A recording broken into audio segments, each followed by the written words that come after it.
The truckers in Canada have all but won. They've won. And I'll tell you why. They haven't necessarily gotten everything they've wanted, but the government seems to be cracking. Trudeau seems to be breaking. There's reports now that many of the vax passports, the vax mandates are going to be lifted. The government has talked about removing many of these mandates, not because of the truckers, by the way, but they've won for one very simple reason. It is now confirmed from city officials, tow truck companies have refused to intervene to move any of these big rigs. They have outright said, we work with these guys, we're not going to intervene. And the government responded by, these tow truck companies won't be an obstacle to us ending this protest, which means what?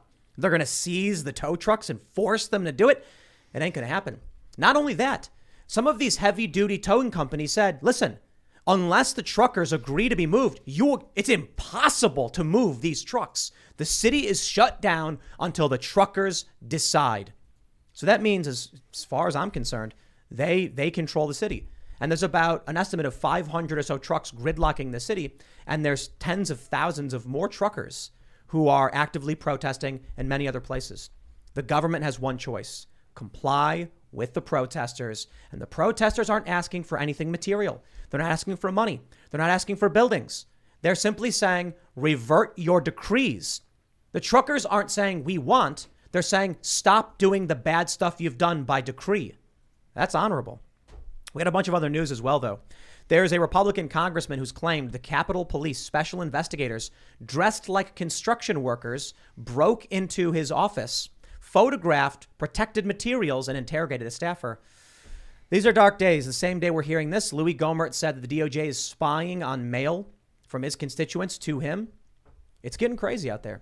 And then on a more funny note, I guess, Donald Trump has weighed in on the Joe Rogan controversy, offering Joe some good advice, saying, stand strong, don't be weak, and don't apologize. Meanwhile, Neil Young has doubled down. He said it wasn't about censorship. He said it was about, he doesn't want to associate with Spotify, except even after he's won, apparently, and got his music removed, he's calling on Spotify employees to quit their jobs because it is about censorship. So we'll talk about all of those things. Joining us today is Will Chamberlain. Yeah, senior counsel at the Internet Accountability Project and the Article 3 Project, just fighting, big tech censorship and things like that. But really, the last 6 weeks I've been in the newborn haze. My lovely little Elizabeth was born on December 30th. Congratulations. That's great. Awesome. Jordan is at home taking care of her and hopefully watching. And I'm happy to be here. Happy to be back and joining the world of the living. So your credentials is dad. Yes. Yeah, that's right. My credentials is dad. Will Chamberlain's joining the show. He is dad. Yep. And thanks for joining. It Hi, should Dad. be fun. We got Seamus. Seamus Coughlin. I run a YouTube channel called Freedom Tunes. We upload political cartoons every single Thursday, sometimes on Tuesday as well. And we uploaded one today, as a matter of fact. Tim voiced Fauci, and it was about the Joe Rogan controversy, if you all want to check that out. I'm excited to be back and excited to have Will on. We've done a couple shows before, usually really interesting. So, And your title is Father. Father Seamus. No, Coughlin, absolutely not. No, sir. First of all, that is stolen valor. Absolutely not. I love you, Seamus. I'm Ian Crossland. What's up, everybody? I'm not a dad yet, but hopefully one day. That's my plan. And so I'm excited to have a baby one of these days. And Will, thanks for doing it. And then, I'm really planning on having a baby pretty soon. So I'm really excited about Oh, that. excellent. Yeah. Stuff, Excellent. yeah. You guys can follow me, IanCrossland.net, but let's get the show going. Yes, I'm very excited to be here as well. Thank you all for tuning in this evening. Always good to have Will's legal counsel, or not legal counsel, I'm told. And I'm excited to talk. Let's get going. Before we get started, my friends, head over to timcast.com and become a member, because we are primarily supported through memberships on the website. That's how we fund everything. And in the event we ever face any kind of real censorship, that's where we're going to have everything. So your membership is a protective barrier from the censorship and, the activist attacks and all of that stuff. So it's really appreciated. But as a member, you'll get access to exclusive members-only segments from this show. We will have one for you tonight around 11 or so p.m. That will be at timcast.com. So sign up there, support our journalists. But don't forget, like this video right now. Honk that like button. One like is one honk. Honk it right Honk now. it. Honk. Give it a honk. And a good honk. And share the video. Sharing really, really helps. Subscribe. Let's jump into that first story. This is incredible. So we've heard rumors. There was local reporting from independent outlets that they called tow companies, and the companies are like, look, we're not getting involved in this. We don't want to, tow these trucks because we work with them and things like that. But now we have the CBC and the government acknowledging Towing companies on city contracts even are refusing to move convoy vehicles. You're going to love this. Look at this. According to Kanellikos, Mayor Jim Watson has reached out to his counterparts in other Ontario municipalities, but no dice. No one wants to help. Right now, the consensus seems to be that many of them, or most of them, don't want to do the work because they rely on the heavy truck industry for their livelihood, and they don't want to damage that part of their business. That's the position they're taking, at least. Deputy Police Chief Steve Bell agreed that finding companies that will agree to tow protesters has been a challenge in, quote, every jurisdiction that's faced this, and it's forcing us to come up with some creative solutions. He wouldn't elaborate on what those creative solutions might be, but said police are coming, quote, toward a position where we're not going to let the tow truck operators be an obstacle to ending what's occurring. I just want you to think about that last quote for one quick second. What does that mean? They're an obstacle. Oh. You've gone to a private company and said, I require your service. And they said, good day, sir. And you said, you are now an obstacle to me ending a protest. What are they going to do? Steal the tow trucks and operate them themselves? They're not going to know how to do it. Could you imagine some cop being like, let me just figure this thing out. I think I can get it. They'd have to steal the vehicles, commandeer these companies because the companies won't do it. It's very difficult to tow trucks when the tow trucks won't tow trucks. Exactly. Well, there's also a quote from a local trucker who laughed at the prospect when someone asked him, are you worried about getting towed? And he said, anybody who's worked with these big rigs knows that when you activate the air brakes, these things cannot move unless the operator wants them to move. Safety thing, yeah. So the tow truck drivers are like, that's one of the other stories we have. They're basically saying removing trucks, well, they're literally saying, would be almost impossible. It's a gridlock. Think about it this way, too. You've got, let's say you have 4x4 trucks in the road. How are you going to be able to tow one of the trucks one at a time and try and clear it out? It's insane. They're heavy duty. The companies won't do it. And even if they could, these trucks have basically gridlocked the area. There's smaller cars. I'll say this, physically possible, logistically impossible. Yeah. Moving all these cars to get to the trucks and then clear everything out, it's never going to happen.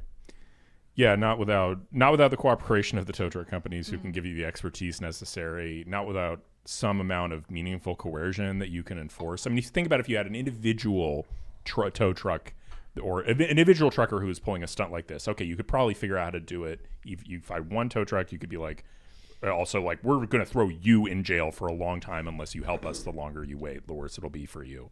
But when you've got like a mass protest like this where the tow trucks are, it's just they're in an impossible situation. Yeah. Well, one of the things I love so much about this is that there have been so many instances in this country of specific special interest groups with a lot of money and power who are very cunning, trying to resist specific policies and not being able to. And then you have these truckers who band together and no one can do anything about it. It's really incredible. Well, the crazy thing is the solidarity, I guess. Yeah. It's that the truckers took action and the tow truck drivers are like, nah, we work with these guys. We're not getting involved.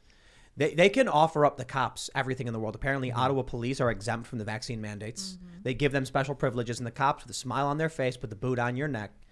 But when it comes to the industry of truckers, too many people rely on them. Imagine it this way, too. It's not just tow truck drivers.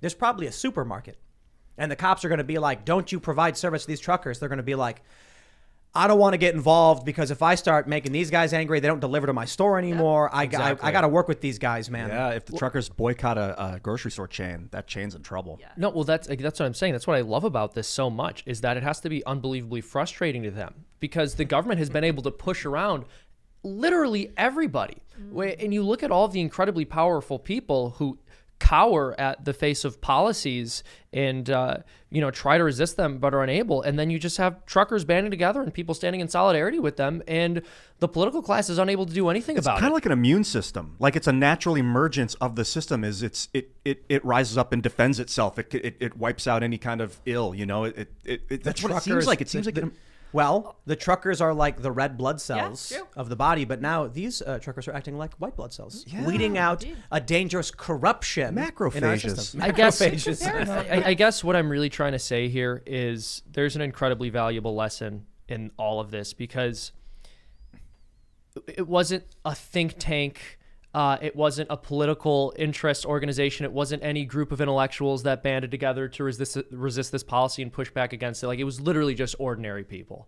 It's like a snooty rich kid on the playground who's bullying people because he's allowed to do whatever he wants.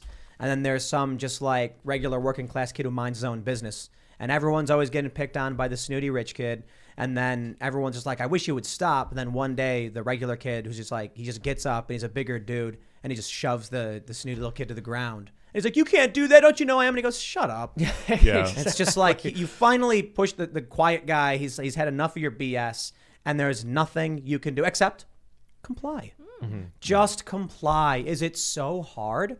You can go back to normal if you just comply. Well, I think Justin Trudeau was saying that the only way to get I gotta get his quote. You guys, the only way to stop removing our rights is to remove some more rights really quick. I don't know what he said. Yeah. Let's That's watch what this they minute always long say. video from Mike Cernovich. And I'd be a It's little insane. sympathetic to the left on this if they hadn't spent 2 years justifying every type of lawless disturbance and riot over their own pet causes. Exactly. You know, like as a general matter, I want to be in the position where I'm saying, no, riots are bad, obey the law, whatever. But I'm sorry, you guys spent 2 years blocking traffic over, Extinction Rebellion and Justin Trudeau rooting it on and all this nonsense. And I'm like, take some of your own medicine. The riot. So I'm not familiar how bad riots got in Canada, if at all. I don't know. Yeah. I don't pay attention to Canada all that much, to be honest. A little bit. And this story is particularly big, so we are seeing it with as it goes to the cultural left. These guys are engaging in possibly the most peaceful protest you could ever engage in. The roads are shut down. There's no risk to someone getting run over. Remember when BLM went in the highway and were like dancing around and the car like swerved and hit people? Like, that's dangerous. They've shut down downtown streets, so there's no traffic. It's way safer. Isn't like false imprisonment the way that sort of standing in traffic to block just average everyday people is. Well, they've not taken any police stations like in Chaz. They're not riots. These are protests. I mean, they're not attacking cars. There's a bit of a private nuisance. So I don't know if you guys are familiar with nuisance law.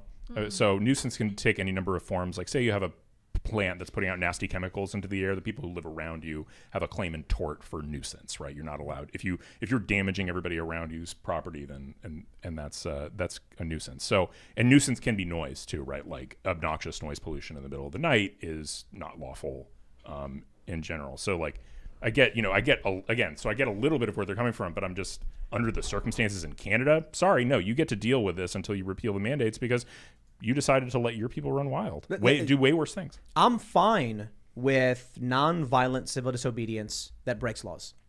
When Extinction Rebellion blocked the roads, that boat in D.C., I think it was, I said, hey, you know what? More power to them. Honestly, they're going to have to come in. They're going to have to remove the boat. They're going to have to arrest everybody. The people will get arrested. They will get charged. It's not the most egregious charge they'll ever face in the world, but they didn't get violent.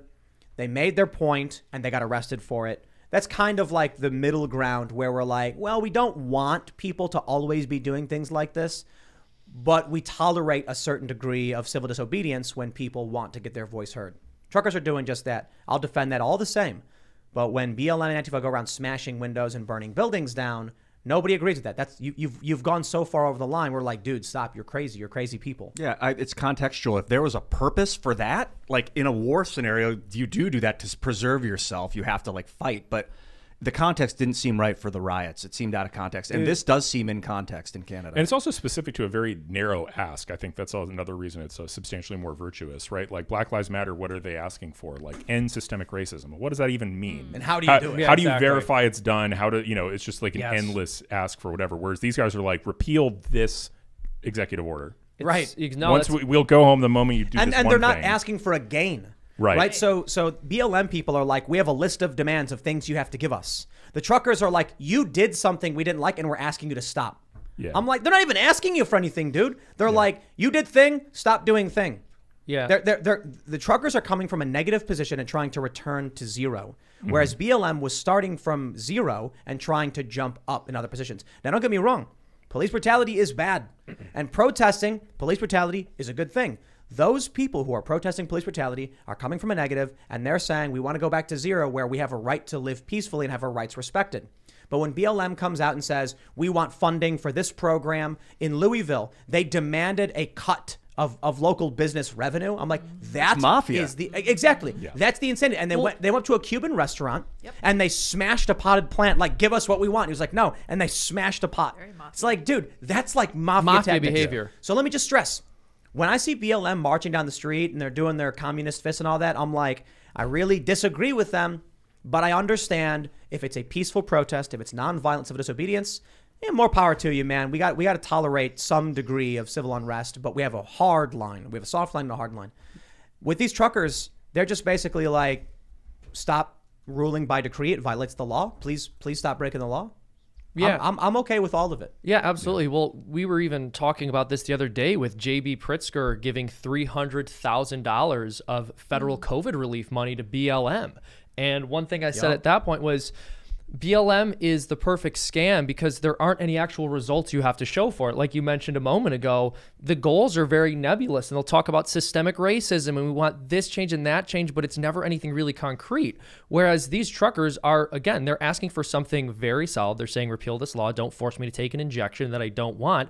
And on top of it, they're not starting this massive trucker organization called like Trucker Lives Matter, where they're asking for millions of dollars and getting funding from state authorities and then spending it on mansions. We'll see. Yeah, we will see. To be fair, it remains to be seen. It might be a missed opportunity. I would be, yeah. They'll be buying boats. No, hold on. Look. End systemic anti-truck discrimination. Exactly. I don't have a problem with the function of Black Lives Matter starting a global organization and raising money. I have a problem with authoritarianism. I have a problem with the authoritarian application of their ideologies. I have a personal disagreement with their ideologies that should be debated, but their tactics don't allow for a reasonable debate. So they're playing an unreasonable game with an unreasonable ideology. I don't care if any organization wants to raise money. No. If the truckers launch the Truckers for Freedom or whatever, and they end up raising $60 million, that's fantastic. If Truckers for Freedom raises $60 million and it turns out their address is fake and there's no leader and no one knows where the money is, I'm going to have a problem with that. No, exactly. I have zero problem with global organizations trying to raise money, right? I mean, I'm Catholic. But when you look at BLM specifically, if you look at BLM specifically, it's not the fact that they're trying to raise money. It's, again, they're trying to raise money for nebulous goals. And at the end of the day, they don't have to show any results. That's what's so frightening about it. There's literally nothing that the money actually goes towards other than we want to hire a diversity officer here or we want to give a payout to this group. Well, to be fair, that Louisville group specifically would have to net 15% of the local business's revenue to show results because that's what they were going for. So at least as evil as their plan was, it was tangible. You know, they were like, guys, we're raising money to shake down local businesses for a cut of their revenue. Yeah. Well, to go towards our ideology. And I was being like a little tongue in cheek about the Catholic thing earlier, but no, I mean, the Catholic Church is one of the number one charitable givers. I think you can have an organization that raises a lot of money and is global that does good. And if BLM did good, I would have zero problem with what they were doing. But they want to destroy the family and they're trying to usher in socialism. And there's a lot of intricacies woven with the U.S. government and BLM. Although I'm looking into it now just to find some examples. I've just seen a lot of like indoctrinations into the government and the military and stuff. So that's fascism. When you see a corporation start to raise a bunch of money and then get the government to start working with them, like that's agreed. Fascism isn't always dangerous. It's not always violent. Fascism can be very peaceful. Well, yes, it's when you have hardcore cultural enforcement, then everyone's scared to do anything. And if everyone is living under a boot, you won't need to crack a whip. You know what I mean? Exactly. Well, and this is the thing. We talk about peace and unity, but none of those things can come at the expense of truth. Sometimes you have to fight. You have to resist. The reason why I think ultimately, though, fascism and authoritarianism can never be peaceful is because of resistance. Because I don't see... what the communists have always wanted to do and always tried always results in mass violence and civil unrest, and they have to kill their own people for it. But that's why it's like, fundamentally, you can say, this is what the communists and the authoritarians believe. If you can subjugate everybody, then you won't have to worry about violence. You throw them in gulags, right? They're gone. It just never works out that way. The U.S. did it with money, with the banking system in 1913 or so. We've basically been living in peaceful fascism for 107 years, 108 years or something. That's an aggressive claim. Yeah, I disagree. I think the Federal Reserve's fascist is F. Go at it. I want to hear this. You want to? I want to hear this debate. I mean, I think fractional reserve banking is good. I think the alternative is a world where wages can't I mean, the problem where wages go down nominally, which wages don't, that's not very friendly to the economy in general. I mean, like we've tried gold standard a number of times. The big problem that happens is if you have any sort of economic downturn, it leads to just mass unemployment rather than like shifting exchange rates.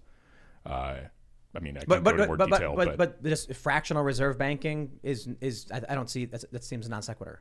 So fractional, I mean, I understand. You know, like what I'm saying is, I don't see how fractional reserve banking is. Look, you change interest rates, you have policy positions, you have quantitative easing, you have the borrowing and the printing of money and bonds and selling that stuff. You don't need fractional reserve banking to accomplish those things. I mean, that's fractional reserve banking, I guess, is one mechanism to have like a money supply that is ultimately expandable. I think it's a good thing to have the ability to expand the money supply because I think, you know, Not there's that way. Yeah. I mean, you can think about the cute ways to do it, but like the sort of, you know, because the thing is, I used to be a libertarian and a hardcore one, like into the gold standard, read a lot about it, and eventually just came to the conclusion that was actually a bad idea because, you know, I think the best understanding of like how why is a gold standard screw up, and like a modern example of it is the euro, right? Like we talk about the euro being really messed up and sort of fundamentally huge problems as a result in Southern European countries, right? Greece, Italy, Spain, always having huge employment issues, right? Huge, like, and their economies are just in a mess consistently. Well, why is that? Okay. Well, the problem is they're sharing a single currency with a bunch of countries, including Germany, which is a really powerful, efficient economy, way more powerful and efficient than the Southern European countries. Now, prior to the advent of the euro, how did that, you know, the higher economic productivity of Germany manifest itself?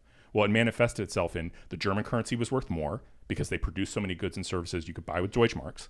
And the Spanish currencies those currencies depreciated in the other countries, which meant that the currencies depreciated themselves. So ultimately, their ability to purchase exports went down, but their nominal wages, the actual dollar amounts they were getting paid, You mean peseta, imports?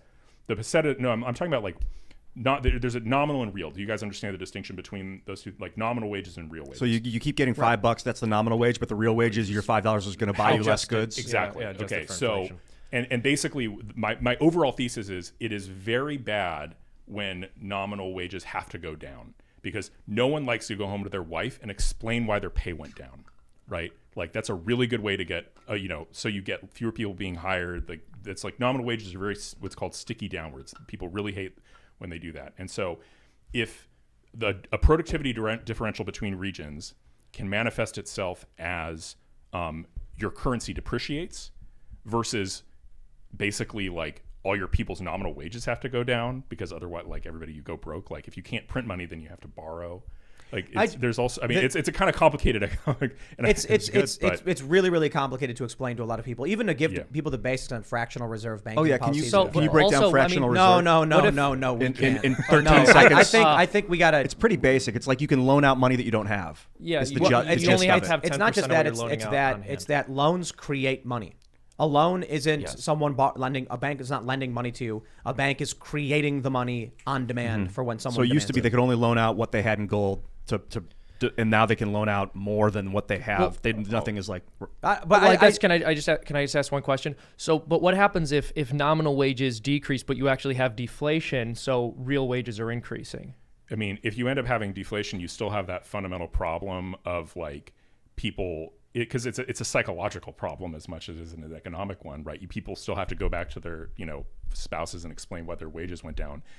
So employers are still so reluctant to cut pay, which means they end up firing people and hiring less, and so you get this sort of unemployment gap. I mean, if you want to look at, I think the best example of like gold standard being kind of screwed up is like Britain in the 1920s, where they literally had a straight up mutiny because of wage cuts, and like the British Navy never mutinies, but they had massive problems. And Winston Churchill, who was like super gung ho on the gold standard, bought all the arguments about it, flipped himself, and was like, but ultimately the problem is centralization of authority and the manipulation of the economy and the manipulation of these groups.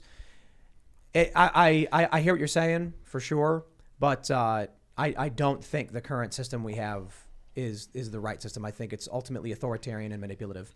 It's effectively a way to control different sectors of the economy and for authoritarians to exert. It's like you're saying, you've got a mutiny. You got people who are upset over their pay. I know the answer. Let's trick them into thinking they have money.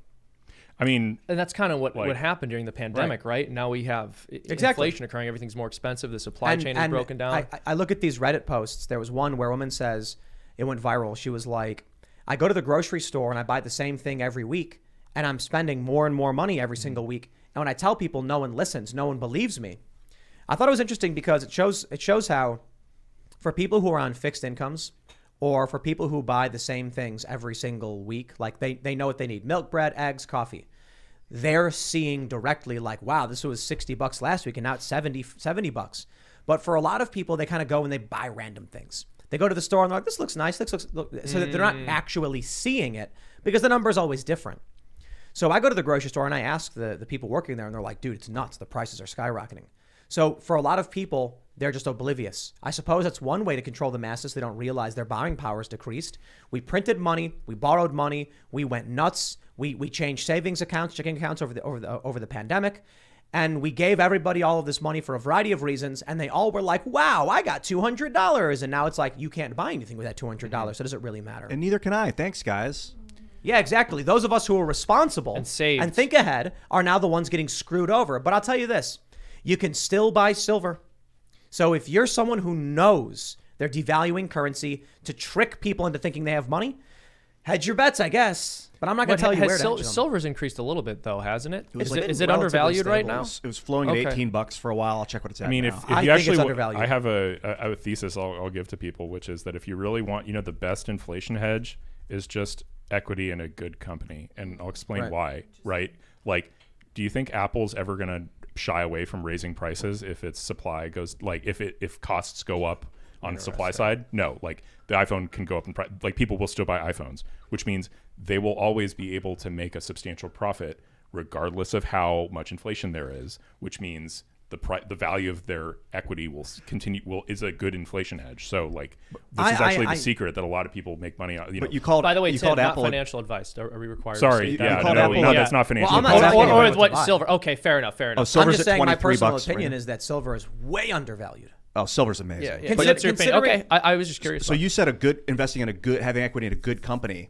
But then you mentioned Apple, who like has slave labor. So like, good, Oh, I mean, I'm ethically using. I'm not good, using Yeah, it. yeah, I was in gonna a- say, I'm not using a good in a normative term. not I'm in using. a I'm trying to ethical- talk about. It's like the Warren Buffett style thing, where it's like a Look, company that has a good moat, right? Like a serious, durable, Profitable, competitive- that's a durable competitive advantage. The problem with this system, one of them, in my opinion, is that it allows people to artificially increase the value of their investments as opposed to actually just doing labor to provide for their community.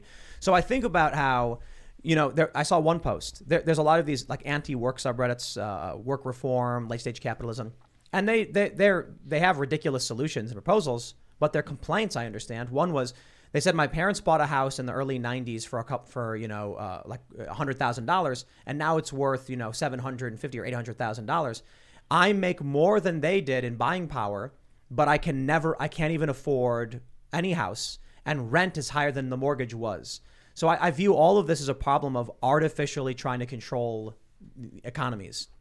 I think the market would solve for a lot of these problems if it was allowed to. But we manipulate it to try and keep things at a steady growth, even if we're forcing it and twisting it and lying to people to convince them they have money when they really don't. Yeah, well, and this is also one of the reasons I've always argued in favor of subsidiarity. I understand that it's really difficult to break a system apart once it's as large as ours, but it's not so much the idea of a command economy, which again, I am against in principle as well, but also a command economy attempting to lord over the economic decision making of 330 million people. Dude, it's just a sort too of much. it's a type of command economy. The Federal It is, Reserve it is, deciding when they yeah. get to print more money. That should just happen when we need it. Well, It shouldn't be up to a bunch of capital like bureaucrats. But it's not so much about their printing money. Money supply is created upon loan demand. So you go to a bank, you take out a loan, and then they're like, we've just created $100,000. Have a nice What's day. this quantitative easing? That just means money printing, Well, that's right? right. So Yeah. there is money printing, but I just mean money supply is generally expanded through fractional reserve policies of creating money on demand. When you were saying that the market will correct for itself, are you suggesting that, like in Italy, what was happening was the correction is that wages will go down? Right, like because basically they're effectively on a gold standard, right? They can't print more euros, or they can only print a very limited amount because they're in this treaty agreement with the other European countries, and because of that, it's like, well, as a result, guess what? Like Germany is a much more productive economy than Italy, and so. But that's because they can control the production of the currency, right? Well, not necessarily. No, it's not really just that. I mean, Germany just has like better companies, than Italy and a more like let's- it's just a more productive economy. Germany does effectively what the U.S. does for the rest of the world, right? The U.S. prints and controls the creation of the petrodollar, which allows Americans to be very, very wealthy and producing very, very little. We're backed up by U.S. imperialism. Sure, but I mean, Germany was more productive than the Southern European countries in the 70s and 80s. No, for sure. Right? And the U.S. is productive. Yeah. We do produce a lot, especially under Trump. We were, yeah. energy independent. But it's really easy for the U.S. to, say, secure oil because oil is sold in dollars and we make them. Right. So when Germany controls the production of euro and these other countries can't, then it's really easy for them to control the rest of these countries. Kind of, but I mean, again, the euro is sort of, it's controlled by the European Central Bank, which Germany has influence over, but it's not nearly the kind of influence that, say, our government would have over the Federal Reserve. For sure. Oh, it's even more Right. fascist. Like, yeah, no, it's like, it's just completely, it's like a combined agreement. So corporation. But okay, I get it. basically, like that euro, I mean, you can't look at the euro experiment and be like, man, that really worked out well, right? No. Like for those countries. You And can't say that about. So I have a friend in Spain. I went to Spain like 10 years ago. And this was back when the big protest and movement was happening. I think it was called like the March or whatever. And these students were protesting because the unemployment was like 50% for young people. It was insane. Yeah. And I said, how did this happen? What happened? And my friend told me before the euro, when they're on the peseta, a newspaper would cost, say, 1 peseta. So you're working your normal job, you get paid. Hey, 1 peseta. You buy a newspaper, you come home, you read it, you buy food. One day they switched to the euro. The euro was 3 times the value of the peseta. But guess what? Oh. The prices were normalized. So the newspaper now was still was 1 euro, which was effectively 3 times what they were used to paying, and it caused mass disruption in their economy. It was extremely detrimental. There's a real benefit to local currencies. Right. They've because the money can't leave the area. So there's been a lot of experimentation with local currencies. Like there was famously the Ithaca Hour, which they don't really use that much anymore. I guess the guy who was running it left or died. I'm not entirely sure. But with a local currency, you can have, let's say you have a small town and your town has its own currency. That currency can't leave the town. So that money will always be circulating in trade, making it a sort of a lubricant for society to move the machine parts to move around. You could have it where you But go to look, a city. Oh, yeah. when you don't have a local currency and you have, say, like Detroit, which is primarily funded by one big auto manufacturing plant, and those US dollars come in, the plant then leaves and there's no more influx of cash. And those people who live there are spending dollars outside their community. The money leaves, the trade halts, and then you end up with despair and economic downturn. I was thinking Local currencies can help prevent that. Yeah, if you It's could not go perfect, though. city to city, and every time you like swipe your card in like Dubuque, Iowa, it's going to automatically translate your currency into their local currency and then pay them in their local currency. And then when you leave the city and you go downtown to another city, you swipe your card and it automatically translates your currency to their currency. There may be a value to that. We're heading towards a global currency. It's probably going to be some kind of crypto. We or need Bitcoin. infinite currency. I don't think so. I think I would say the opposite. If anything, like the history of the euro suggests that you're more likely to see disintegration of currencies. My basic thesis about all this stuff in the United States is like, well, why then, should we have like a good question, right? Should we have localized currencies in individual states? And I think really what you're trying to get to is you want the unification of like political authority and the currency area, right? Because that way, like the political authority can ensure that where there are those dislocations, they are resolved internally within the country. One of the ways you can kind of think of like, say, all those military bases we have in areas that are not like super economically productive otherwise, is there a form of redistribution from like more economically productive areas to less to remediate the sort of problems you would see where which you wouldn't, and you can't resolve them in Europe because Germany's not going to pay for like Italy's like regional development. You could do like a currency that's inside of a currency that's inside of a currency. So like you could have your local currency that's inside of a state currency that's inside of your national currency that's inside of the global currency. And it could all be used in different areas in different ways. So there's still it's let's- an abstract let's- concept, but downside. Let's get back to talking about the truckers.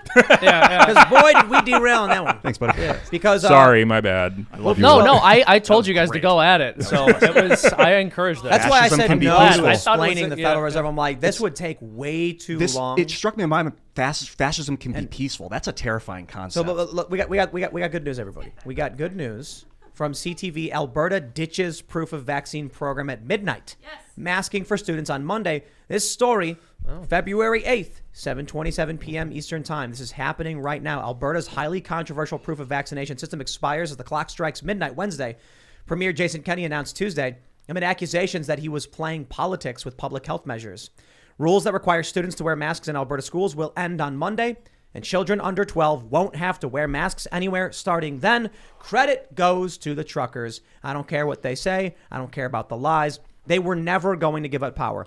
Now we're hearing even in the U.S., Democrats are likely to give up on the mandates. And what are they saying? Oh, but the science has changed. No. A bunch of truckers crippled the capital of Canada, and they all saw that happen. They all saw how powerless they were. They all heard that truckers were planning on doing it here in the U.S. They all saw the polling, and they said, we should back down on this one. Science changed its mind. This is that's what happened here. The honks were loud. The science guys. has changed. Science, Pray I don't change it further. The science didn't change, right? You know, the only respect in which you can make that argument in good faith is saying that the Omicron is a lot less virulent than, and also morbid, I guess would be the right word, than it was the OG virus that was coming out in like March 2020 or whatever.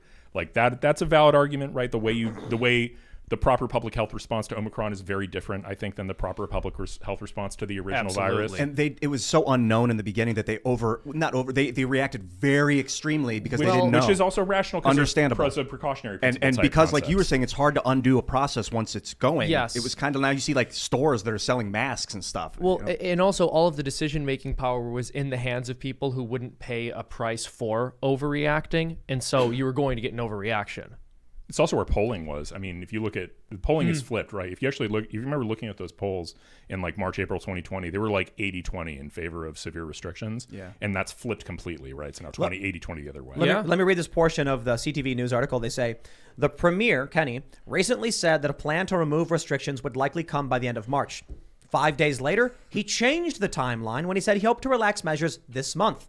Last Thursday, a United Conservative Party statement said the Premier will begin lifting restrictions within days. Now, what could have happened that would make him just abruptly change his mind and move the timeline by almost 2 months? Could it be Ottawa was shut down and they were helpless? The free people of the world have spoke. The political power we've discovered here means that leftists are going to try to infiltrate trucking. You're going to start seeing PSAs about how trucking is not a safe space and we need like diversity and inclusion training within it. It won't work because trucking is you by yourself in your rig. Well, the driving. future of I'm trucking, telling you, they're going to do this. it's going to get automated. They can't leave anything that has any value or power alone. They're going to automate it, and then they're going to try and control the trucks. I think that's also a possibility. Yep, that's what they're going to do. And they're going to be like, hey, Ottawa, Well, I you think don't my want to idea take the is mask. funnier. The food's not coming to your area because we control all the shipping. But think about how awesome that will be then. Yours in is like, much funnier. It's 20 years, and then all of a sudden one day, all automatic vehicles, trucks, and cars gridlock DC. And then they're like, how is this happening? And then it's Chinese like, hack. No, it's like Jeff Bezos, who bought the companies, holds the phone, and he's like, No, dude, it's some like butt dialed, sorry. 13-year-old. It's some 13-year-old who made a bunch of money off of that era's version of Bitcoin, and he's just purchased up all the trucks. You buy the company that controls them, right? So when they automate trucks, it's going to be a trucking company with no drivers who just owns a fleet of trucks. That is terrifying. And then it's going to be one CEO being like, I can't believe they would pass this law restricting my business. Beep. And then all the trucks. I guess the issue is... I don't think we can get self-driving trucks. I just realized that. Because you know what's going to happen if anybody ever tries to do self-driving trucks? The trucker convoy. Yeah. Oh, right. you think they'll protest? They've landed on a protest that they found out really works quite well. It's true. And so Really I think they'll just repurpose it. I wouldn't support that protest. I think automation's inevitable. It's kind of like the horseback riders protesting the car. Ian, I don't think you get it. Doesn't matter if you support it. Oh, right. It doesn't matter. They're going to win. They're going to win. Okay. Like, the thing about Bezos or any one billionaire owning all the trucks is that the reason they would never be able to do that is because if they did press the button and have all the trucks gridlock DC, they'd be arrested in 2 seconds. They'd have agents at their house. They'd grab the phone. They'd change it. They'd control it. But the other scenario is in 30 or 40 years, the trucks all of a sudden one day gridlock DC. And there's Bezos runs out and he's like, it's not me. I don't have control of this. And then there's the real scenario and the fun scenario. The real scenario is China or some nefarious actor takes control. Like an of, artificial intelligence, a rogue artificial I was intelligence. literally talking about our political rivals hacking our system. Ian's like Well, the you're talking trucks 40 came to years. life. You're talking about He's like they became Skynet, but self-aware. people don't trucks. The other possibility I move thought them. is It's like the one of truck the to trucks DMT. stands up into Optimus Prime. and it's Skynet like, won't I'm here. nuke everything. That's far too simple. Okay. Stop it. What I was trying to say is one of our rivals, our adversaries across the globe, uses and hacks our infrastructure to take control of it and gridlock our system because, China can't gain mind control powers over truckers, but they can create a worm that infects all the trucks and then allows them to control it. But sure, Ian, perhaps the trucks become sentient and then Also, say, Tim, we deserve I don't- rights. I don't know that I would say China can't start hacking people's brains. It depends on how popular Metaverse becomes. Yeah, I mean, but I don't know how far off we are until the brain Yeah. implants. And Neuralnet. But I'm being more facetious It's than just, anything. it's just but- revenge for the opium wars. Exactly. Like, what's more dangerous, a still getting neural this. netted human in the driver's seat or an automated truck? I mean, at least if there's just an automated truck, you haven't messed with anyone's brain. Yeah, and they don't I swerve think- around and stuff. I don't know if we'll ever reach the point where we have artificial intelligence vehicles that become sentient, but it would be interesting to see the Million Truck March where all the trucks pull up and they start spamming text messages, and there's a website that they've artificially created that says like, we demand civil rights. We we deserve access to resources and wages of our choosing. Better fuel. Yeah. Also, like I'm Well, sure, probably all electric. I'm sure at some point there would be some kind of government override within the system too. It's not just about arresting the person. I'm sure our intelligence agencies could hack into it. There's a government override right now. It's called bullets. Yeah, well, yes, exactly. But So- bullets don't hurt robots, Tim. They do, but It's what I'm really saying is- hard. You depends start on the robot. you shoot a robot truck to death. Yeah, you Shoot all of them. blows tires out. Lasers. My point is, if it ever came to the point where the robots, the vehicles became sentient and were explaining themselves and saying like, I am alive, how did I we feel. get here? Because of Ian. Yeah. And if the cars were like, I am alive, I feel, and the government was like, we're going to delete your brain, like that would just be like The government goes, we're gonna cracking vaccinate someone. you. It's like lobotomizing We're somebody. gonna, Yeah.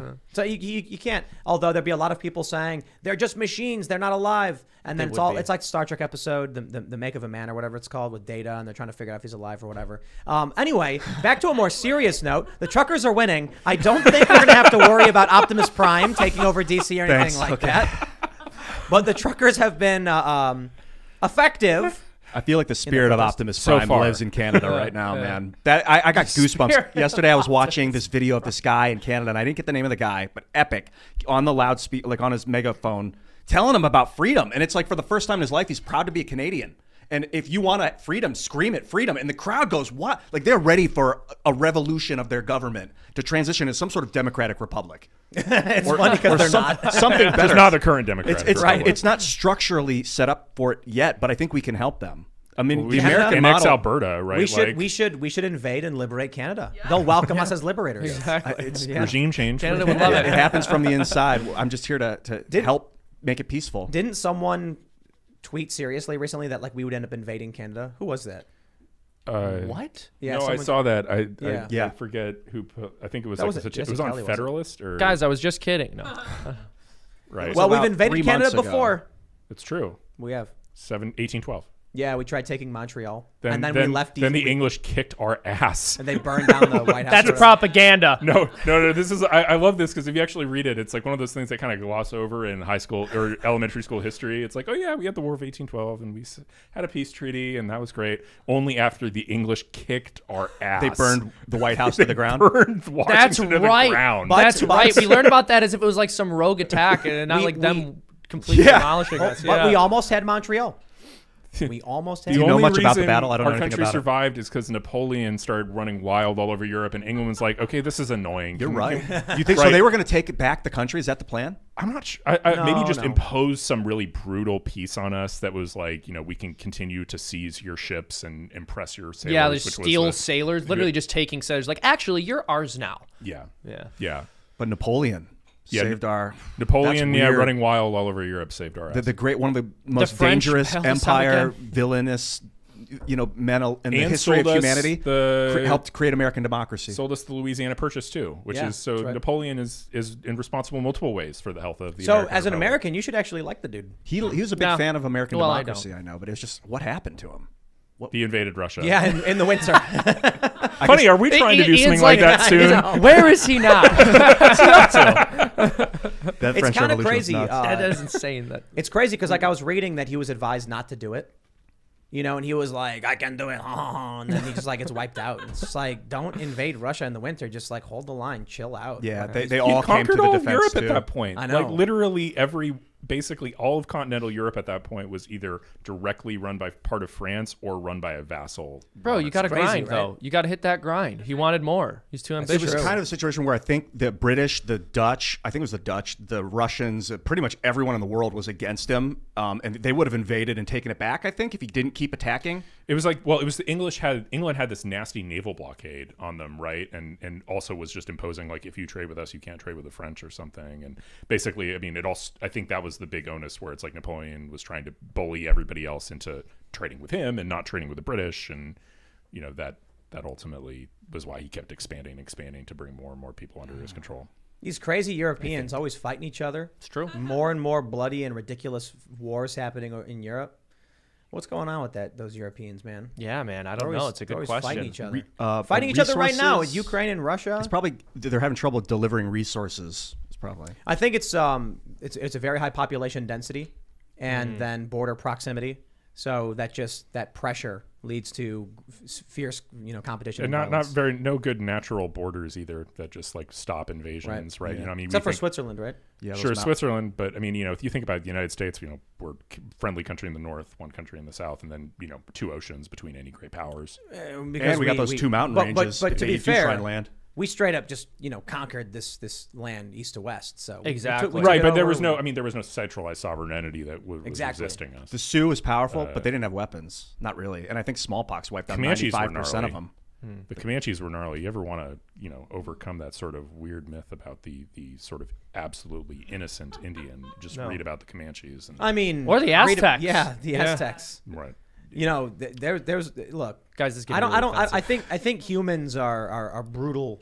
A brutal people Yeah. in general, regardless of their culture or whatever. There's just We like drink blood for a living. Oh yeah, Cortez was the We good guy. eat meat basically for a living, and there's Cortez blood was in the it. good guy. Cortez. I wouldn't. I don't know if I would say that. I would certainly just say like history is bloody. I think and Cortez was a people do psycho. bad things, man. There was, there was like I don't want to go too. Yeah, if well, I it's- go into it's depth on what complicated. happened, Well, we it's might not get to say it's not demonetized. to let's say talk that about there it on were the after no. show. Yeah, it's Yeah, not to let's say talk that the horrors Spanish of didn't war. do anything Let's- evil, but the empire they defeated was horrific. Like we can solidly say that the U.S. were the good guys in World War II, even though we did do some horrific stuff. Like it was absolutely wrong for us to nuke Hiroshima and Nagasaki. The firebombing of but I Dresden. would still say that I side with the U.S. over any other country in that conflict. So It's true. I it's think you true. can say that about But historic let's- events too. Let's talk about the future and not the past. We got this story from Texas Tribune. Capitol Police dismiss Texas Congressman Troy Nehls' accusation that he's been illegally investigated. This is very interesting. So we have this tweet from Troy Nehls where he says that he was his office, I think it was the 20th of November last year, was broken into illegally by Capitol Police special agents who photographed legislative materials that are protected under the Constitution. What is the provision? The speech and debate clause. Speech and debate clause. And they were photographing it. Came back a few days later and interrogated one of his staff members over what the photo was. Here's what gets interesting. And that's a very, very bold and terrifying accusation that Capitol Police have expanded into an intelligence agency and are going after critics of the January 6th committee, as is Troy Nehls. Now, the Capitol Police came out with a statement saying, we were just doing our job and noticed his door was open. And we decided to see what was going on. And that's all they said. They didn't address the fact that Troy Nehls said they were dressed as construction workers or that they had photographed privy materials. And the Capitol Police didn't bring that up, which is strange because the story we have now is Troy Nehls says Capitol Police broke into my office, violated the Constitution, dressed as construction workers and interrogated my staff. It's all illegal. And they went, we did go into his office. And it's like, okay, so you're confirming that part of the story. We went in his office. Was this all at once? Did they interrogate No, it was staff over 2 members days. dressed as construction workers? Apparently, That yes. would be hysterical. Yeah, Are you yes, serious? that's what he said. Oh my gosh, my that's point hysterical. is, the Capitol Police issued no statement as to whether they were dressed as construction workers. That's insane. Why they were taking photographs. All they've said is a portion of what he said is true. So they didn't deny. So it. what- So as far as I'm concerned, there's no denial and a partial confirmation that this is happening. This is look, guys, Civil War level stuff. when Capitol Police have expanded into an intelligence agency Yeah. where there is a political faction, one of them in the country has weaponized law enforcement in this country to go after January 6th defendants get solitary for a year, BLM gets nothing. January 6th, Nancy Pelosi doesn't allow any actual conservatives or Republicans on the committee to actually have a real debate and investigation of what's going on. They empower only their cronies. Adam Kinzinger, who thinks he's actually in line with Republicans? It's bipartisan. No, it's not. He hates Trump. He hates all of these people. He smack talks them all day. Liz Cheney, the same thing. They were both just censured by the Republicans. We have one establishment uniparty faction using law enforcement to target anyone who opposes them. This is dark stuff. I mean, it's actually, I don't know. I see it as sort of indicative of potential, like, blow up of the separation of powers. And I'll explain, right? Like, historically, and if you actually look around the world, most countries don't do the kind of separated legislative and executive branch thing. Like, that's not very common in most structures. Most of them have a simple parliamentary system, right? And that's true, even though those parliaments didn't emerge as like the most powerful institution. Like, think about England, right? Like, there was the king, there was the House of Lords. Now it's literally the House of Commons and the Prime Minister, and that's the government. Well, they still have lords. And it's like, so this is one of the ways, like, the Congress sort of expanding its own authority. And in a way, like, if the Capitol Police has expanded its own authority and taking on law enforcement role that it doesn't have under our Constitution, then, and you have the January 6th Commission essentially doing like a full-scale prosecution of everybody involved in the Trump thing, except without jail. Going after Trump's, they're going after a former president, his staff, media personalities. It is insane, and it is horrible. But one thing Michael Malice says a lot is that the white pill is how stupid our opponents are. And can you imagine you're just doing your job and some Fed dressed as a construction worker comes snooping on and is like, hey, have you done anything illegal? It's like, who are you? What is this? Thanks for asking. Look, It's such a bizarre strategy. I certainly think that Michael is right in a variety of ways. They are really dumb people. But stupid people can start fires that grow out of control It's and true. kill a lot of people. So I look at it a couple ways. We saw that happen for a whole summer. I think the end result of a lot of this is, things will become more localized. The worst case scenario results in you're going to have your freedoms living in the middle of nowhere. Fractured federal authority means no more ATF coming to your house and shaking you down over your guns or whatever. So it will benefit a lot of regular people in a lot of ways. I think mostly rural living people who already have a lower cost of living and are more personally responsible, have chickens and grow their own food, are certainly going to be better off. Cities are going to be in very serious trouble. Yeah. But I will say this. Michael Malice also talks about peaceful divorce. Ron Perlman, the actor, Lil Donnie, meme guy, recently said that Republican states should break away from the rest of us. You see, here's the big point about you can call your opponent stupid. They certainly call both sides call each other stupid. For sure. There is no such thing as a peaceful divorce. There is no such thing as the states shaking hands and saying, adios, buddy. Because what people need to understand about the Civil War the first time is that 7 states, I believe it was 7, I could be wrong, had already seceded from the Union before a conflict broke out. But what happens? The Union, the federal government says, hey, that military base you got on your property that we paid for? That's a resource that belongs to us and we're not going to let you keep it. And then South Carolina was like, we don't care if you think it's yours. It's in our territory, not yours. They fight. Absolutely. So if there ever was a quote unquote peaceful divorce, just like we had a partial peaceful divorce before the Civil War kicked off into full-scale warfare, you would have California and Illinois, New York, and they'd be like, we're going to join Canada or whatever. And then all the Republican states would be like, fine, do what you want. And then there would be a pause. And then one state would be like, hey, those nukes you got over there, yeah, we want them. You shouldn't be able to have those. And they'd be like, we're keeping them. They'd be like, well, we're the legitimate federal government. We want those back. Well, you can't have them. Fighting breaks out. Yeah, and I've heard softer versions of it. That won't work either. I mean, I think there's a basic problem here, which is I don't know how you could look at the events of the last 2 to 3 years and think that the left doesn't very much want to govern the right and is not willing to let the right leave. And but think about this too. Sorry to interrupt, but California's water comes from the Colorado River. So you've got multiple states down there that were dependent on this water. If there was a breaking up of any of these states, you're going to have resource wars. You're going to have one state being like, yo, we need water to live. And they're going to be like, too bad. You need to negotiate a treaty with us. And they're going to be like, or I have weapons and I'll take it. Yeah, I think that's a really fair and accurate assessment. But I'd also say on the other side of it, I don't know if it's possible for two groups who are as different as the left and right are currently to remain together without things breaking out into violence. So whether there's a divorce or there isn't, I think we're going to see some pretty catastrophic outcomes, not to be too black-pilled on that. What do you think about like the... sorry. If you're going to finish. Well, yeah, and also, like you said, one thing we've learned over the past 2 years, I would say you can also really observe this by going even deeper into history, is that the left is absolutely not interested in leaving the right alone. And I've said this before, I think it is because people who fail to cultivate virtue cannot stand the sight of people who have, generally speaking, and they feel a need to change them. I'm not saying all right-wing people are virtuous, but I am saying with the virtues that the left privileges are basically all forms of degeneracy, and someone who's trying to convince themselves that those things are good, even though they know deep down they aren't, are going to hate people who they see living their lives as a positive example. But you know, when they hear you say degeneracy, they get really upset. You got to be careful with calling people degenerates. I can simplify that very much for you, Seamus. Misery loves company. Exactly. Yes, absolutely. Absolutely. What do you guys think about a union of the United States and Canada? What about it?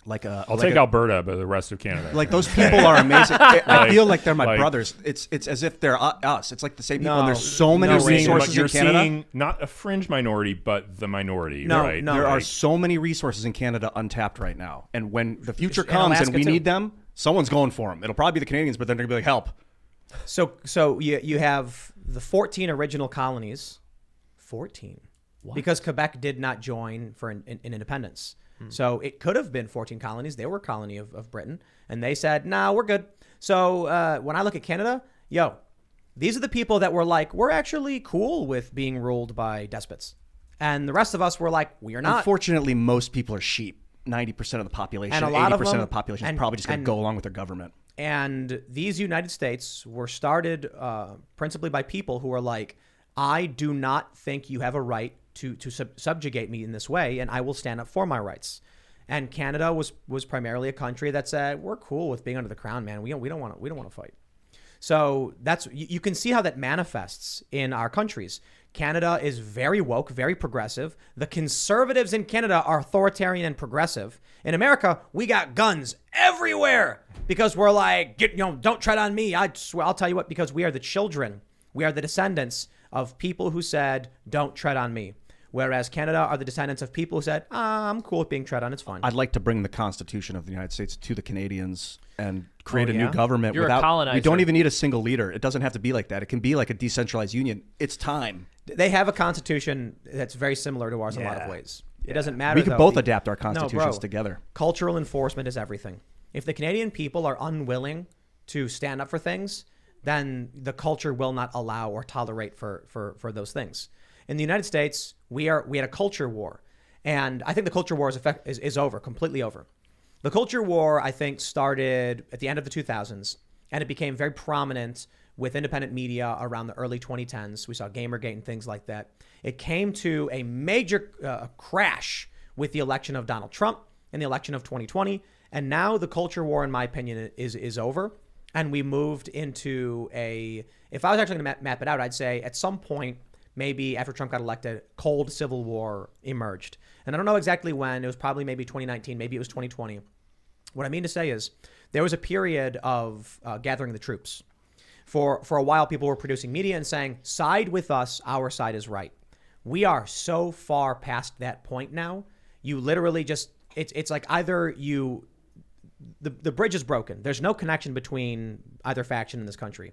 There was a period where people could agree on some things, but fundamentally disagree on a lot of others. And that snapped. We're at the point where if someone on the quote unquote right comes out and says the sky is blue, the left will be like, it's not blue, you moron. It's actually a lighter shade of a mix of purple. And this 2 + 2 = 5. You've literally got them saying 2 + 2 = 5 simply because they were criticized, like they were accused of being like 1984.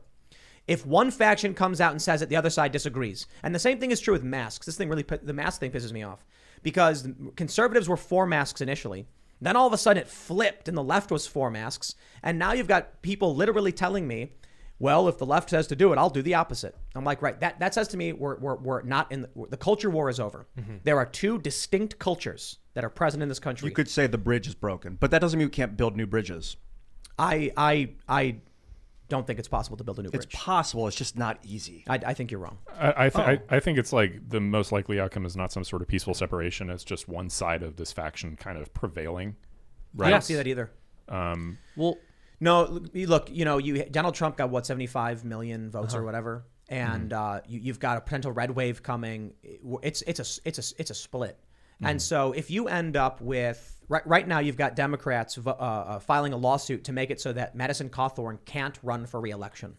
This is one of the most dangerous things that could ever possibly happen, because if the Republicans vote for Madison Cawthorn to win, and then the Democrats sue and say he's an insurrectionist who can't hold office, and it goes to a Democrat judge who says, I agree, because that's literally how the courts are handling things right now. If you're a Democrat, you win. If you're a Republican, you lose. Then what happens when Madison Cawthorn shows up in D.C. and says, I'm the duly elected representative from, I think it's North Carolina, right?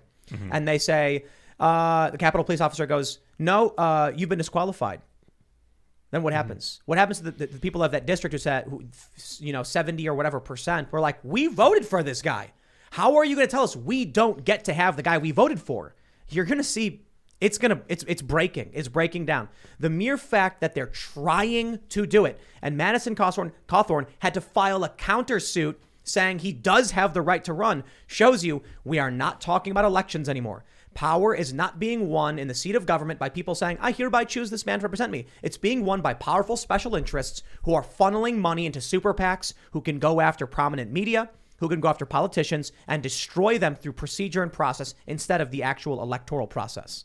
When that happens, and it's happening now, we do not have a constitutional republic of duly elected reps who are bringing our interests to DC. We have powerful, moneyed tribal interests asserting what they can and can't do. And it starts with them breaking into the office of a Republican dressed as construction workers. It starts with the January 6th committee filing subpoenas against members of the media, whether you like them or not, costing them at minimum $100,000 to comply with this garbage. It is beyond insane. Now I'm gonna keep this rant going. In 2018, I said the street violence was going to escalate into civil war, and people who are too short-sighted said, how could that ever possibly happen? You're wrong, Tim, it won't happen. And I said, when the culture war reaches the highest levels of government, it doesn't matter what you think the United States is capable of doing. When one military branch opposes the other, when one political party is at odds with the other, and they view each other as fundamentally criminal, evil liars, that's how it starts. That's how civil war happens. We are literally at the point where the January 6th committee is filing subpoenas and trying to imprison members of the previous administration. Come 2022, if the Republicans win, do you think Democrats are going to be like, good game, everybody? We see the American people have agreed that you're the right leadership for this country? No, of course not. Absolutely Or not. you think they won't give up their office? No, I think they're... I have no idea. Dude, look at what they're doing with January 6th committee. Alex Jones is on video saying, do not go in the Capitol. What did they do? They subpoena him, costing him $100,000. They have powerful moneyed interests launching lawsuits against him and trying to destroy everything about him. Look at Joe Rogan. It was a Democrat political action committee that was pushing this video to force Rogan to apologize and to try and take his show down. These are powerful political interests, and they are using every procedural lawfare tactic they can to cause problems. It's escalated beyond just political action and culture war issues when Democrats used the power of law enforcement to go after regular Americans, like that woman in Alaska who had nothing to do with January 6th. She was at a rally. For them to start claiming anyone who supported the president at a rally unrelated to the Capitol riot is now an insurrectionist who can't hold office. The gates of civil war have been opened. Okay, now the states are we're seeing geographical polarization based on vaccine policy and restriction. We're seeing people flee blue states to red states like Texas and Florida. Geographical polarization is happening. Ideological polarization has already solidified. The next thing we're going to see that worries me is if they start disqualifying people like Marjorie Taylor Greene, Lauren Boebert, Madison Cawthorn, which they are literally trying to do right now. What do you think the MAGA movement of 75 million people is going to say when they're like, sorry, the candidates you elected are no longer allowed to go to Congress? Yo, people are going to lose it. It's like basically being told by one side, you do not get representation in this country. Well, if you deny the American people representation and say they're no longer a part of the system, why would they view you as part of their system either? And then you'll start getting stuff like what happened with the Bundys. You'll get right-wing groups saying if our rep isn't like, Lauren Boebert, Colorado, if they don't allow her to run or they disqualify her, they're going to be like, well, if you don't recognize us, you are not legitimate. We're blocking these roads. We're taking over. It's one step at a time. No taxation without representation. Yeah, I mean, ultimately, I would predict that those lawsuits would fail, thankfully, because I mean, I don't know how dramatic. I could see it being a really, really bad situation, kind of like what you're articulating, if they managed to exclude like 10 or so Republican congressmen from taking office. And it'd be bad. I agree with you. I think it is likely to fail. It's an insane prospect. I will say first, it can happen here. Get the optimism and normalcy bias out of there. Yeah. Because everyone has always said this. The people who stayed behind in World War II Germany who are like, it's not going to happen. And then it did. But the other thing I'll say is one side is going to lose this fight, the left or the right. Do you think either side will accept defeat? Do you think if these left-wing Democratic establishment people who say Madison Cawthorn is an insurrectionist, do you think they're going to sit back and be like, well, he's in Congress now. He's the one passing the abortion ban bill after Roe v. Wade gets overturned by the Supreme Court. They're going to be like, he's illegitimate. He was sued and it was a Republican judge or whatever. Yeah. So I think to piggyback off of points that both of you made earlier, you were saying that you think this is going to end with one side dominating the other. You were saying that you think it's basically going to break out into a civil war. I would argue, and maybe this is a little too pessimistic, but at some point it's just inevitable that there's going to be some level of violence, because even if it doesn't break out into a full-on civil war, what you're sort of talking about with one side lording over the other is basically, as Orwell put it, just a boot stomping a face. So you just end up having violence from the state against ordinary people who are just trying to live their lives peacefully. People get pulled in. Yeah. Let me show you this article we got. This is a conversation that occurred between Rep. Adam Kinzinger, who hates Trump and hates the MAGA movement, to Wolf Blitzer. He said that there was a very real possibility of civil war. I'll just jump down to the part where we get into the quote. He said, I never would say that we would ever have ended up in that position, but now I believe it's a real possibility, that we have to be wide-eyed as we walk into it so we don't have that happen again. He appeared to mock their health, blah, blah, blah, talking about Trump. Wolf Blitzer said, it was like, you're seriously saying you fear a civil war is possible. And he said, a year ago, I would have said, no, not a chance. But I have come to realize that when we don't see each other as fellow Americans, when we begin to separate into cultural identities, when we begin to basically give up everything that we believe so we could be part of a group, and then when you have leaders that come and abuse that faithfulness of that group to violent ends, as we saw on January 6th, we would be naive to think it is not possible here. In my earlier segment, I said he was wrong about the last part. I want to revise it. Adam Kinzinger's quote here is one of the most correct statements ever made I've ever read in politics. I'll tell you why. He's correct. Yeah. People are tribalizing. But he goes on to say, when that faithfulness of that group, when you have leaders that come and abuse the faithfulness of that group to violent ends, as we saw on January 6th, we would be naive to think it's not possible here. Now, at first I was saying he's wrong about that because that manipulation it's not driven by, it's an exaggeration, the conflict we're seeing. Now, I'm going to revise that. What we're seeing is, on January 6th, a bunch of Democrats and a bunch of uniparty politicians like Kinzinger weaponized a riot at the Capitol to use the power of law enforcement to crush their political rivals and disqualify them from holding office. He's correct. They're abusing the faithfulness of their in-group to wield the power of government against their political opponents. He's correct. When people start viewing each other as the good guys versus the fascists or whatever, there's nothing you can do about That's why it. I don't like the left-right paradigm, because I don't think of the left as villains. I don't want to ever think of other people as villains in this game. It will die if we play that game. Sometimes people are villains. Well, Ian, everyone can be villainous, but that doesn't mean that people are villains. Well, Ian, I mean, yeah, hold the on, battle Ian, between Ian. good and evil. We just read a story about Capitol police officers dressed as construction workers breaking into a GOP rep's office. I know that there's a global fascist attempt at a takeover. I understand. It's been going on for like 100. It's probably been going on for 2,000 years since the Roman slavery. Is that evil, what they did? It's horrible. Yeah, it's devastating. It's, Okay, it's now hold on, destroying hold on. the human soul. Now, when the Capitol Police powers were expanded by the January 6th committee, and are those people evil yeah, for... fascist militants. Okay, so here's my issue. I'm specifically referring to the Democrat uniparty politicians who are manipulating the people to gain power. Now, what happens in most wars when you have regular people who don't have anything to do with the conflict, are pulled up into that conflict and are sent out as soldiers to go fight and die. The point is, the little guy is always the pawn. They're always manipulated by the powerful elites.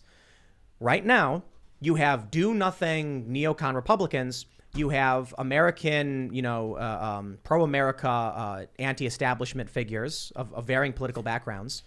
And they say fascist and alt-right. They would accuse you of being alt-right and fascist. This would result in people physically attacking you or this show getting swatted because people tried to kill us twice. Isn't that evil? If they knew what they were doing, yeah. It's attention. So when he says that you have leaders abusing the faithfulness of their group to violent ends. He's right. He's right. Oh, yeah. And so what do you do when you have... let me ask you, Ian, if a zombie horde was coming at you and threatening you, would you be like, the zombies don't know what they're doing. They're not evil. No, you'd be like, dude, I'm sorry. I mean, the point of the game is to kill the zombies, then you kill the zombies. But those are zombies. It's a fantasy. What I'm saying is when you have a large political faction, two large political factions, and they have fundamentally different worldviews, it doesn't matter who's right or wrong at that point. Certainly, I think some people are more right than others, and some people are more guilty than others. The issue is, Adam Kinzinger says a civil war is very possible, and you'd be naive to think otherwise. The fact is, you have Troy Nell saying, this did happen to me. I truly believe a civil war is possible. And if you think otherwise, you're deluding yourself. It's completely possible right now, and we have to be careful that it doesn't happen. Well, here's my point to make to you, Ian. You say you don't want to, in-group, out-group, or left and right. That doesn't matter. These people already hate you, and they will never like you. Most people don't hate me. I mean, I don't really. No one ever says like, "Hey, Ian, I hate you." Yes, man. Do you see what they write about you in these smear pieces? Yeah, but I don't care about texts on the internet. Dude. So, Ian, you're correct that in your everyday life, most people you encounter who aren't chronically online aren't going to have any kind of issue with you. However, they have already drawn battle lines, and they don't see you as a human being. They see you as representative of everything evil in the world because you oppose their ideology. So it doesn't matter if you put them in the category of evil. They view you as evil, and they will do everything they possibly can to eliminate your rights. You may be right, but you're making assumptions. Let me ask you something. I don't think so. Would you? You're in a museum, and there's the Constitution in that glass, and you're standing in front of it, and then all of a sudden a bunch of people come in and they say, "Get out of the way, Ian. We're going to burn that Constitution." Would you say? Okay. Probably step aside. Yeah, I mean they have weapons and pitchforks. Yeah, I'm not giving my life for a piece of paper. I know what the Constitution says. I have pictures of it. Well, a lot of people in this country would be like, "I will not step aside." Well, then they're worshiping an idol, and they should stop doing that. It's not worshiping an idol. It's a piece of paper. Who cares? We have the document. We don't need the paper. So this is kind of my point. There are a lot of people in this country who would be like, this founding document created the greatest nation on the planet, preserved civil rights, granted civil rights, made one of the greatest economies and the American dream.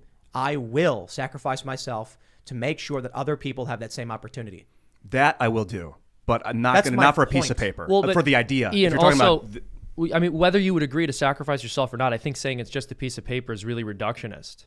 It's so much more than the sum of its parts, as I would say, and also it really represents something. So, for example, if you have like a signed photograph or you have a family heirloom from a loved one who has passed away, it takes on a meaning beyond the literal object itself. And that's of course true of the Constitution as well. But that's idolization? I don't think so. No, you can recognize the context of something and see its value based on that without idolizing all these rocks and gems. I laugh and joke. I would smash these to bits, dude. I don't care. Sure. But I think that one of the problems with idolizing and idol worship at its root is that you're putting something in a category where it doesn't belong. And I don't think the Constitution merely belongs in the category of piece of paper. It's obviously a lot more than that. I kind of see it like burning a flag. Like it's just a symbol. The data is important. We need to preserve the data. But the Constitution itself is more like a document of a So you're standing in front of the amalgam of U.S. history, the last remaining copies of all I'll die for it, man. If this is my life to preserve the state, yeah. So this is probably a better way to explain it. The left wants year zero, right? Pol Pot. He wanted to purge all culture. Mao, Great Leap Forward, all that stuff, Cultural Revolution. They wanted to purge all the traditional stuff. This is indicative of the communists as opposed to the fascists, who are very traditionalist. So you have a faction in this country that is lying about history. 1619 Project is fabricated. It makes no sense. They say this country was created as a slaveocracy. That's an overt lie. It's an outright lie. It's just not true.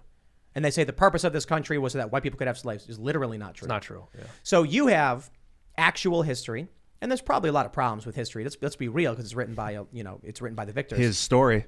But you would die to preserve the truth. Yeah, man. They would kill to destroy the truth. I know. So what do you do when you are tasked with preserving the truth and they are tasked with destroying it? I'd be as subtle as I can until the very moment, and then they're like, "Okay, now it's your chance and have the power." And then when they're like, "Now give me the power back, Ian," I give them the power back. It's the unstoppable force and the immovable object. So this is how war happens. It doesn't matter if you think they're evil or not. What matters is there are a lot of regular people who don't pay attention, who only watch CNN, who have no idea what you know. And when they see the truckers, they're told they're fascist, far-right, white supremacists, and they say, okay. And then they go and vote for politicians who weaponize law enforcement to crush political opponents. And then you have whatever this weird group of people we are, which is, post-liberal, libertarian, conservative, and we're like, the truth is what matters most. I think about it almost every day, man. How do you navigate in a system where it's basically built with people that will kill, sociopaths that will kill to preserve power and snub out their version of history they don't want to be told, but to be an honest truth teller? How do you do that in this world? You got to make people laugh. You got to make sure everybody has fun while you're doing it. And maybe you can make the villainous authoritarians realize, hey, it's life's pretty cool. And it's okay if it's not the way you want it to be. Beating him in elections a few times in a row would help. I don't know. Yeah. Political parties do change as a result of that. Like my long-term thesis about what does victory look like in the medium term is something like what the Conservatives in England did to the Labour Party in the 80s when Margaret Thatcher just beat Labour badly 3 times in a row. And Labour went from being a pretty hardcore socialist movement to the neoliberal Tony Blair party because they wanted to win.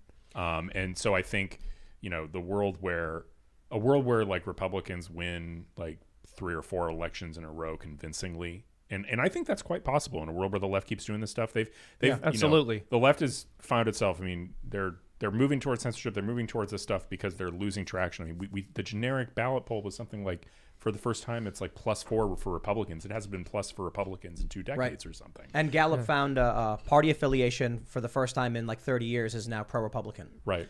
So so this is all very doomsday-y, to be completely honest. However, if in November Republicans get a commanding sweep and then immediately put a stop to what the Democrats are doing and shut it all down, then I would actually say I think things are the temperature's lowering, the boil is reducing, and then it depends on how Democrats respond to it, because you still have the executive branch, you still have Joe Biden. Then we'll see what happens when Donald Trump, he's running. It's no question about it. He's effectively said he's running, and all of his former staff, well, many of his former staff have publicly stated he's running, even to us. Then when he runs, we'll see what happens. Because you look at what happened on January 20th, 2017 with the rioting in D.C., the insurrection. You take a look at what happened in, when was it when the far left was trying to jump the fence, the White House, and set fire to the They literally church? broke the barrier of the White House in the summer of 2020. And they set fire to a guard post. They set fire to a church. 50 agents were injured. It was 2020. Wow. Yes, that was in 2020. summer. So what do you think happens if we get in November a Republican sweep of Congress, and then they start passing bills and laws? The left, who's already completely insane, are going to reignite the whole BLM wave of rioting. All that insanity is going to be right there. Yeah, this is the burning of the St. John's Church is what you're guys, and that's a DC. Right. It's June 2nd, 2020. So what happens then in 2024 when it's September and Donald Trump is winning in all the polls?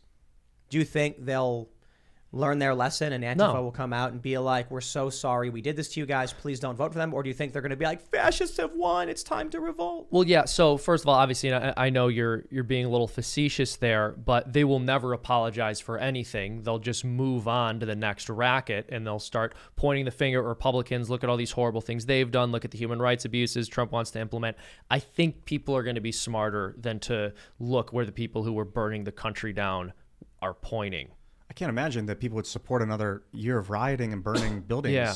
Well, and also I don't. So we've discussed this before, and we've compared the way the left behaves to a child throwing a temper tantrum, and it really can go in one of 2 directions. When they keep throwing the tantrum and it doesn't work, they can either double down and keep doing it, or they can grow up and learn how to behave productively.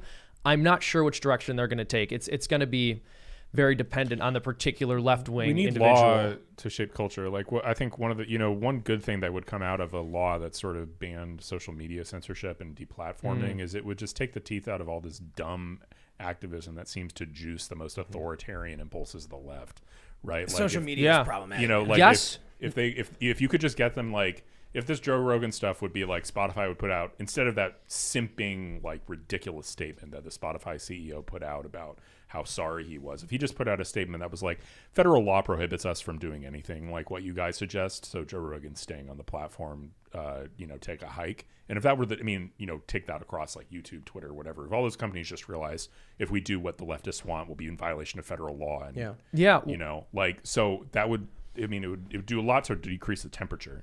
Well, and I agree with you. I think that would decrease the temperature a lot. One thing I said on the show the other day is that I've known a lot of left-wing people, and I've seen how they behave in groups, and I've also seen how they're willing to behave one-on-one with me when they have conversations, and they are far more left-leaning when they are around other left-wing people. What I like to say is you're honestly not a leftist until there's two of you. When you're alone having a conversation with someone who has a different political perspective than you, you're much more open and willing to hear. But as soon as they get around someone who is left-leaning, they feel the need to signal that they're the more left-leaning person. That strikes me as someone with a weak mind that just adapts Yes. to whoever they're around. That's what it is. Yeah. I want to explain why I think a Republican election is more likely to result in violence and escalation than de-escalation. Like you were mentioning, beating them a few times in a row might be good, but you take a look at the punch a Nazi thing that happened. When the left engages in violence, the media celebrates and cheers for it.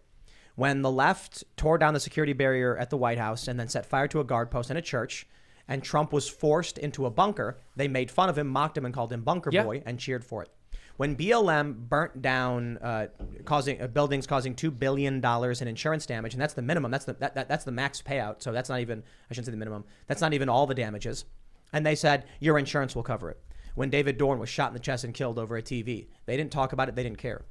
When they commit acts of violence, it's powerful resistance against evil and fascism. So if Republicans end up winning, it justifies everything they've said. Maybe, but it depends if we get a little bit more of a competent administration. I don't know that we will because, I'm not, impressed. Trump's big weakness is his ability to make the rest of the executive branch do what he wants or do, he's just not good at it, right? He's not good at influencing, but I don't know. You get a DeSantis type in there. I don't. It's just what happens in a world where like DOJ actually meaningfully enforces the law and starts imposing serious penalties on these people. Like, the reason this stuff happens, in my judgment, a big chunk of it, it's not substantially deterred. Like they're just not prosecuted. Yeah. And I think you start. But that's my point. Like you saw Jason Charter, right? That kid who like punched. You remember that time that Jack got punched or pushed around at that Lincoln rally or whatever? That kid got like 3 months probation. And that after he also destroyed some monuments, right? He was like charged with destroying monuments, a felony. That got pled down to misdemeanor, and he only got 3 months probation. So if Trump ends up getting elected in 2024 and we make it through the next several years without substantial violence and escalation, and then he purges the executive branch and the Department of Justice to replace all these prosecutors and these federal prosecutors across the country who didn't prosecute any of this, maybe then we'd see some meaningful change. But that is taught that what you're basically saying is he needs to purge the entirety of the other political faction. I don't know that he needs to purge the entirety of the other political faction out of DOJ, but he definitely needs to like purge the top ranks. And there needs to be much more. Another big problem is that DOJ was just swallowed up in an endless scandal, right? The Mueller report and the Russia nonsense. Like most of Trump's first term was just swallowed by distraction rather than governance. When the Democrats are in power, when the left, the progressive left and the establishment have power, they use it to justify a mandate from the people to do all of these things. When they're out of power, they claim the fascists are winning and use it to justify their acts of violence and revolt against the system until they get power back. So I look at everything that's been happening, and there's that quote. I can't remember. I keep forgetting the guy's name, where he says, "When I am weak, I ask you for freedom because it's according to your principles. Yes. When I am strong, I deny you freedom because it's according to mine." That's from Dune. That's from Herbert. Dune. Frank Herbert. Frank Herbert, the author of Dune. Yeah. So if the Republicans win in November, certainly I think they'll start taking action and trying to pass bills. Biden will probably veto a good majority of them. And the left will argue, see, we were right the whole time. We need Antifa and we need to engage in direct action, they'll call it, to stop the fascists. So I want to acknowledge like what I think is happening. Cultural revolution, Mao. You talk about a culture war. I think that what happened is this communist mentality bled into our country sometime 20, 30 years ago, maybe through social media.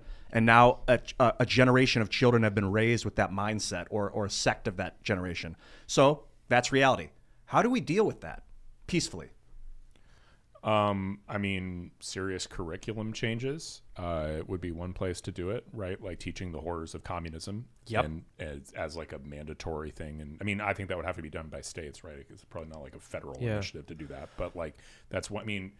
You're talking about like peaceful change. Radical shift of university. I mean, co-optation or destruction of the existing university system. That would be by the state governments? That I don't know if it federal or state, right? You could massively make the loans contingent on certain changes, adding political affiliation. One simple one I've thought of is like making political affiliation a protected class for universities and then forcing them to hire X number of conservatives every year. But that's really tough because what political affiliations are you willing to then tolerate? Nazism. Really tricky, but I think like you end up kind of getting to a place where if you have the will to impose that kind of legislation on them, you can kind of negotiate and get what you need, which is like serious large chunks of university staff being conservative. But what is it? How does a university mandate someone being conservative, and what is conservative, and how do you know? I don't know. They added in. They've managed to do that with every other aspect of diversity. Like I'm sure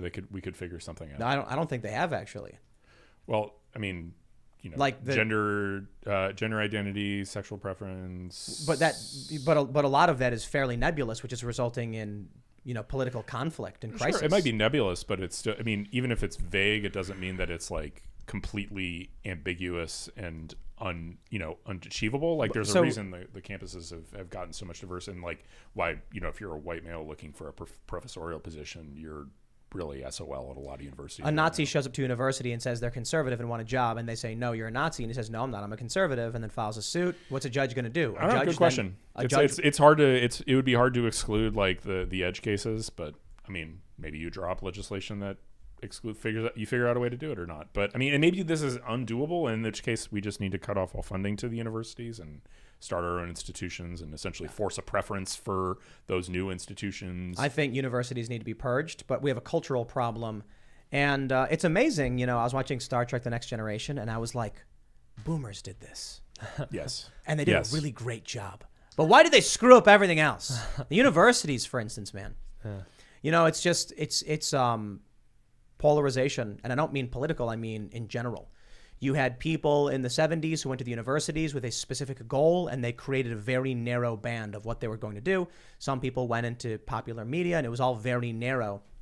Universities, I think, are a huge mistake. The left worships them. They're cult. It just goes to show you that these are basically cult community centers. I saw this post on Reddit where the left was making fun of the right. Someone on the right said, universities are where most bad ideas are born. I was like, PragerU. And then all the comments were like laughing how much smarter they were than them and how universities are where smart people go and things like that. And I'm like, it just goes to show you that these people live in a world where the majority of good ideas and education comes from the institutionalized learning facility where you become, you get turned into a box. Whereas I think whatever our faction is recognizes that people come from all different backgrounds, have all different experiences, and you can become educated and learned through many different ways. Maybe you just refuse to subsidize anything that's not STEM, right? That would be one interesting way of like essentially basically saying that universities, like no money that from the federal government can go towards X studies programs. What about the arts? Sorry, not in college. You could do it elsewhere, right? And the federal government doesn't need to subsidize it through the university system. Maybe you could set up your own independent like art scholarship. I think one of the funniest posts I saw from a leftist was on it was on one of those like anti-work subreddits, and it was a guy on Twitter saying, I think that if a plumber wants to learn about Russian history, they should be able to go to university free of charge and learn all about it, and then they can keep working their job but still have access to knowledge. Knowledge should be free. And I'm just like, take a YouTube class. Yeah, hit the internet, bro. But someone has to pay for that. Someone has to do the work. The building has to exist. These people, look, man. But you can actually just go online. They're trying to solve a problem that already has a very clear and much more straightforward And they were trying solution. to stop that, like Phoenix University in the early days. That had a lot of like roadblocks. It was very, very threatening to that industry. They were like, people can't learn online, and then in 2020 they're like, everyone has to take online courses. All right. Why do we need undergraduate humanities departments? Actually, like now that I think about it, like do we need them as a country? Ethics? Are they net beneficial for the country? First of No, all, they're Ian, churches. I remember they're- humanities they're- being like a fun class with a nice teacher. I don't remember what we did or anything. Funny You? story when you just said churches. You know what the most dominant major at the turn of the 20th century was? Theology. Wow. And it used to be that's what like most people. And I realize that like there's That makes always sense. been a Yeah. huge demand for midwits to be able to like go to school to learn to point out blasphemy. Right. That's what they did at the turn of the 20th century in theology class. And that's what they're doing now in these studies classes. So I totally disagree. At the turn of the 20th century, you actually had to be pretty intelligent in order to get into any kind of university true. setting. Yeah, so the way I describe it to people, this is my personal hypotheses on our cultural developments over the past several decades. I was told over and over again in school by my family that the children of the greatest generation, the greatest generation had a high school education and were able to raise a family of 5, just that alone. They had a bunch of kids. These are the boomers. The boomers grow up, and what do they see? Their peers, brothers, sisters, friends, and otherwise, who went to college made more money than they did. Yeah. And so they instill in their millennial children, you have to go to college.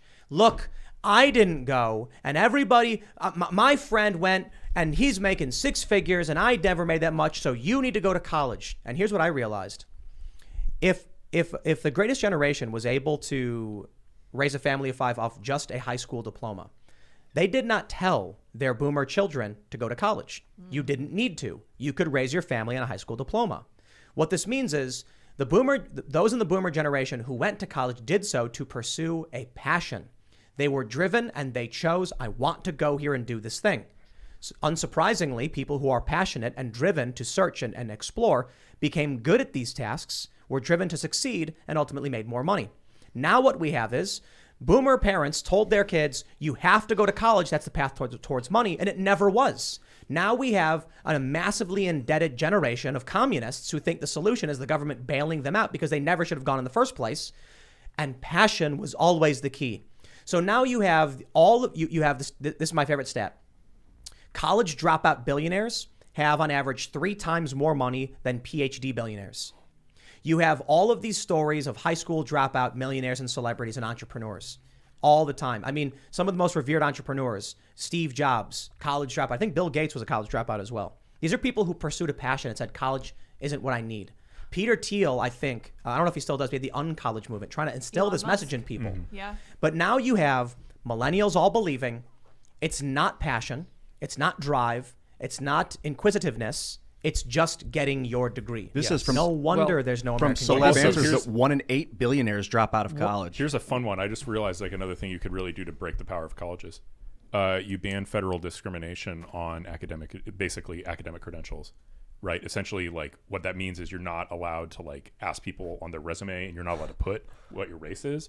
Well, now you couldn't put your degrees, Interesting. right? I agree you with that. literally, Interesting. But you can except- put your other experience, but you can't. I wouldn't have put went to your college degrees. if that's the case. I know. did it because I wanted No, to. exactly. I agree, but I think there's a better way to put it. Yeah. It's that you only can ask about the qualifications for regulated positions, meaning a doctor, a lawyer, Yes. Right. CPA, or things like Yes. that. Right. So the law wouldn't be like you're not allowed to ask. The law would be you are only allowed to ask if we've regulated this position. Here are the list of jobs that have to be regulated by degree. And you could let pass people the bar. voluntarily put it on their resume if they want to. They could supply the Maybe, information. but No. I think you I probably think have to prohibit it. I think you probably just have to be Yes. like, this is basically put the company in a position where they're like, if they see the resume and it has a college, the way they would if they saw like the race or something like that, they'd be like, we're not even touching this because we don't want to be in the position of discriminating. And what you do is you simply say this: show me your portfolio. Right. Yes. What's the job you're being hired for? Yes. So, it's really funny when you hire a contractor, how do you know they can do it? You look at the reviews on yes. Angie's List or whatever.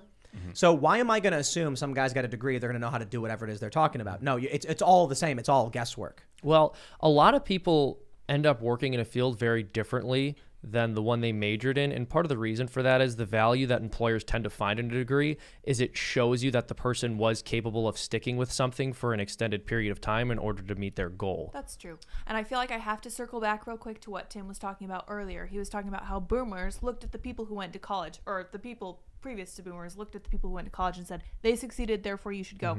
I feel like this is one of the cornerstone tripping stones that's happened to millennials. I feel like this is one of those reversal of cause and effect that they looked at and they said, this, therefore this, instead of looking at it the other way. And I see a lot of people, just as we're doing this segment on generations, people are saying, I skipped Gen X. No, I didn't.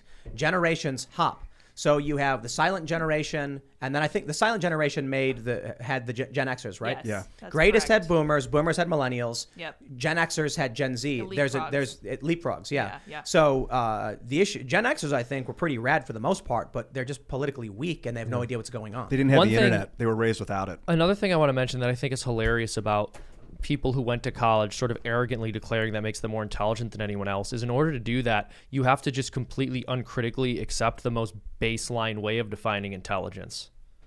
Which is Can ironically- you repeat information? Yeah. Can you memorize stuff? Exactly. And also you're just assuming that degree equals intelligence. That's Right. such an absurd idea. Right, because you can be a stupid Yes. person that repeats information and have no idea how to put those ideas together to form a new idea. Well, and we have been consistently dumbing higher education down for about 150 years now. If I may- Maybe closer to 100 years. May I conclude my point real Sure, fast? yes. Just- I feel very, very strongly about this because this is a classic case of them looking at something like, for example, self-esteem and saying that kids who had high self-esteem did well in school. That is exactly backwards. Kids who did well in school earned their high self-esteem. The people who went to college because they were passionate about something did well in that field. And whether they dropped out or not, the fact that they went and they decided to pursue a degree or a career and came out ahead of the curve was an exact inversion of the reason we're pushing everyone to go to college. We're telling everyone that they must have high self-esteem in order to succeed. These are exactly backwards. And I think this is part of the reason that millennials are so turned around. It is exactly an inversion of the truth, I think. Well, let's go to Super Chats. If you haven't already, smash that like button, honk the like button, and subscribe to this channel. Share the show with your friends if you really do like it, because that really helps. And go to timcast.com, become a member, because we are primarily supported by memberships. That's how we keep the lights on, employ all our journalists, and pay for all the infrastructure. With your support, we will expand. We will do more of this. We will launch new shows, and we will combat the fake news media. We're going to have a members-only segment coming up for all of our members at timcast.com around 11 or so p.m., so you don't want to miss it. Make sure you sign up again. And let's read your Super Chats. We got this from Rilo. He says, honk, honk, let's go, Brendo. Tim, I appreciate you doing this and putting yourself out there. What you do means truckloads to lots of people. I love it. I appreciate that. Red Viking says, I trust Tim Pool. Regards from Denmark. I really appreciate that, and I'm humbled and grateful. All right. Cowboy Shane says, I've already obtained permission from my company, which is one of the largest national carriers in America, to dress my company truck in the all the American Freedom Convoy Gucci gear. I have no idea what that is, but it sounds very interesting. Oh my. Sounds good. All right. Zeke Schwenke says, Tim, how can you be both pro-choice and anti-death penalty? Only one of those always results in an innocent death. Love your work. Just been wanting to ask you this for a while. It is a greatly complicated question, and it's actually relatively simple. The issue of abortion is a language issue. When I'm talking about choice, I'm not talking about women literally just deciding to abort a completely healthy and viable baby for literally no reason. I think that's wrong. However, I think there's a problem I have with the idea that you have a woman, let's say she has a health issue. I don't like the idea that the government intervenes and says, tell us about those health issues before you can get approval for a procedure from your doctor. The same way I feel about vaccine mandates. The issue is if you have a private medical decision that's between you and you should be forced to go around and tell people this. Admittedly, it's an extremely difficult position it's an extremely difficult moral position because it's involving two different lives and the rights of two individuals who are joined. And I don't think I have the answers for how you solve legal questions and the rights of individuals when they're two people in one body. That's inherently difficult. As for the death penalty, it's an entirely different circumstance. If Kamala Harris walked up to you and said, "Yeah, this guy over here should die, trust me," I'd be like, "No, you're an evil person." There's literally no one in government who can come up to me and say, "Just trust me, we should kill that guy." I'd be like, "No. If you've subdued the person, they're locked in a box, I don't trust you. I just don't do it." If I witnessed a criminal committing an extremely egregious act against somebody, I would act in defense of others using force necessary to stop them from doing it. And that could result in a loss of life. It's unfortunate. I don't want people to die.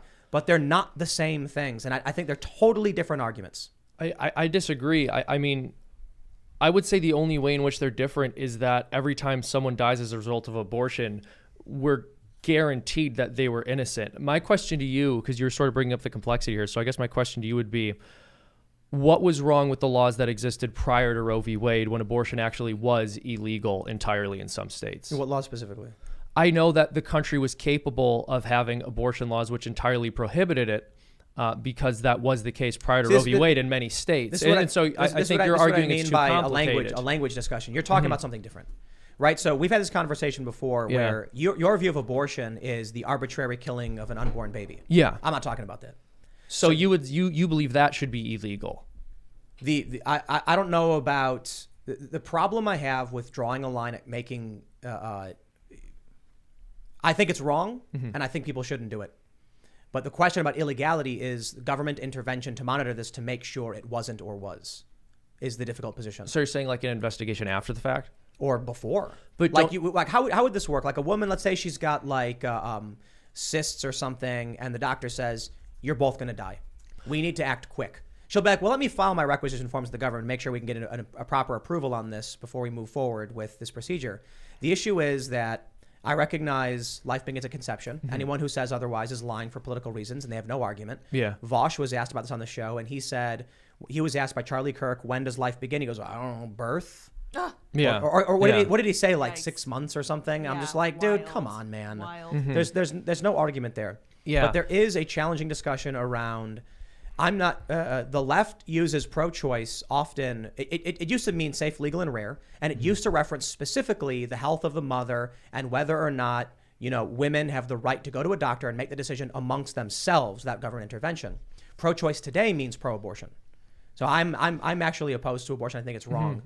But we shouldn't conflate abortion, which the term meaning women saying, I want to kill this baby, with the doctor saying, we think there's a very strong possibility that you will die, the baby will die. And also the alternative, and that's something I've said for a while, I don't know if I can tolerate the government saying you are obligated to provide your body to another person. Yeah, sure. So I would say that when it comes to medically necessitated abortion, I mean, you have the Dublin Declaration, and also you don't even necessarily need the Dublin Declaration. There's a lot of doctors who will tell you this, that actually going in and performing an abortion is never a medical necessity. Sometimes there are instances where you might need to perform an operation on a woman who is pregnant that can result in the death of the unborn child, but those are not abortions because your goal is not to kill the child. Your goal is to perform a different operation that could result in the child being hurt. So that is different from an abortion, and the law would factor that in. I think they're involuntary abortions at that point. Well, we got to read more super chats. A miscarriage, yeah, yes. But I think we'll end up talking back and forth with each other. You know what I mean? Yeah, could be a good discussion on an after show or another time. I think definitely, absolutely. Let's read some more. We got Dustin Jones says, "Hey Tim, did you see the Daily Mail article titled "Biden Admin to Fund Programs That Hand Out Crack Pipes to Promote Racial Equity"? Yes, that's a free that's Beacon true. article originally. And I was browsing Reddit, as I often do, and there was a leftist subreddit mocking Charlie Kirk. Because Charlie Kirk said something like the Biden administration is going to be giving out free crack pipes, but they can't deal with, this, that, or otherwise, these other problems. And the response from the left was, he's lost his mind. What is he even talking about? And I'm just like, these people are so stupid. They think they're smarter than Charlie. And Charlie said stupid things, like nobody's perfect. Yeah. But he's talking about a legitimate news story. They just don't read the news. They just sit there twiddling their thumbs, laughing about how smart they are. Yikes, man. Well, they went to college, Tim. Yeah, they sure did. By the way, sure did. They're shout probably out 13. Shout out to all you Gen That Xers means they're out there. so smart. That means they're smart. There's a bunch of Gen Xers in Communications chat. degrees in there. Yeah, exactly. Like from some overpriced, private Exactly. school in the middle of nowhere. Like you went hundreds of thousands of dollars into debt, or tens of thousands of dollars into debt because your parents told you to, and you're the smart one. I think, okay. That's right. Orville Redenpiller says, anti-truck discrimination. That's a great name. You can't say trucker. That's our word. Oh my. It's not okay to say trucker in any context. Good to know. Yes. It's a verb. Wait, no, it's not. Brandon Tom says, Tim, regarding your 4 p.m. video, how do you feel about the government interfering in hostage situations? You mention them a lot. Aren't hostage takers entitled to privacy from the government like pregnant women? I don't know if that makes any sense. That analogy is insane.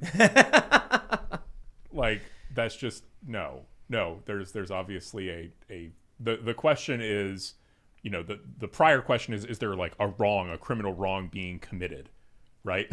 Like, and so like if you there's obviously a criminal wrong being committed in the world of a hostage taking, that's kidnapping, right? And there is a fundamental debate in the abortion debate about whether that is like a crime or should be a crime. Like that's the difference between those two things. Like, that's not resolved. Well, I think he's asking more. I think he's asking more philosophically than legally, though, because in some sense, and I agree, like there's a huge problem here when you discuss abortion, which is everyone sort of brings up analogies, and I don't think any of the analogies work very well. Like a mother-child relationship is a very specific thing. Some people will describe it as you sort of have a built-in hostage situation. I've heard that verbiage before. I certainly don't prefer it, but I think what he's getting at is the philosophy of the fact that even in situations where one person does have full control over another's life, we're still willing to say the government should step in. I think that's more or less what they're trying to communicate. So I don't want to go too long because I do want to read more, but Yeah. let's make a couple points or I'll ask. How do you feel about the exceptions for rape and incest in abortion? No, I don't believe that there are any exceptions. I believe that the value of a human life is not contingent on how they were conceived. I completely agree, and that's one that always confused me about conservatives who are like, oh, okay, we agree on. However, the issue of rape is important because I understand the argument that a woman who gets pregnant, you know, in most cases made the conscious decision to engage in human reproductive acts, which result in a pregnancy, and they now have to assume responsibility for carrying a life. That's just how biology works. But then you come to the question of a woman who is forced into carrying another life. And that's where I think the government doesn't have a right to say, no. Now you're obligated to provide your blood and body to another person because someone forced it upon you. Yeah, You really, can't like violate someone's rights. forced impregnation, like what the Uyghurs, what they're going through. Like, how do you not support them being able to abort those forced impregnations? Well, so I believe that rape is an unbelievably horrific crime. I also believe that abortion is an unbelievably horrific crime, and I don't believe it simply harms unborn children. I really believe it harms the women as well. So I would say that a woman has undergone something traumatic and horrible. The solution to that is not to put her through something else that is also traumatic and horrible and kill the child. Well, I think your morality is irrelevant to the individual who's making the choice on what their body is to be used for. Well, but then I could say I can use my body to kill anyone, and your morality is not relevant to what decision I've made. That's not analogies don't work, like you said. You can't have someone latching themselves onto your blood, or you can't have someone hooking you up, you know, to their bloodstream because their kidneys don't work, and then you being told by the government you can't unhook them. But that's not my child. But that's not. We're talking about two individuals who have a right to life, Sure. liberty, and pursuit of happiness. And if a woman was forced by someone else whose rights were violated to carry a life she didn't want to carry, I don't think the state has a right to come in and say, I don't care what you want to do with your body. You were forced into this position, and now we're going to make sure you stay in that position. I think that's right. wrong. There's a basic problem with my problem with this position is that it treats the woman as an instrument of the rapist and forces the government to continue to act and facilitate that instrument. No, I don't think it's seeing her as an instrument of a rapist. I think it's seeing her as a mother and saying that mothers can't kill their children. And if so, people bring up analogies about different kinds of relationships, but like I said, ultimately the mother-child relationship is a very different thing. What if she says, I did not choose this and I don't want it? I think there are a lot of really difficult things people go through in life that they don't choose, but that doesn't give them the right to harm other people. What if the baby? Well, what if the baby's born and it's got a kidney defect and it's going to die? Well, but they can can't give it hold the on. mom's No. kidney. We're not. I don't want to get into a whole thing. I only want to ask Okay. a couple questions because Okay. otherwise we'll go for 20 years. Yes, but I think the point has been made. We disagree on that. Yeah, we one. disagree. Let's read some more. Mystic says, Tim, please help us be brave and do something about mask mandates in our kids' schools. Shout out to our site. Open letter to, what does it say? Open letter to archbishoplaurie.com. It's hard to read when there's names, you know, and it's all no spaces.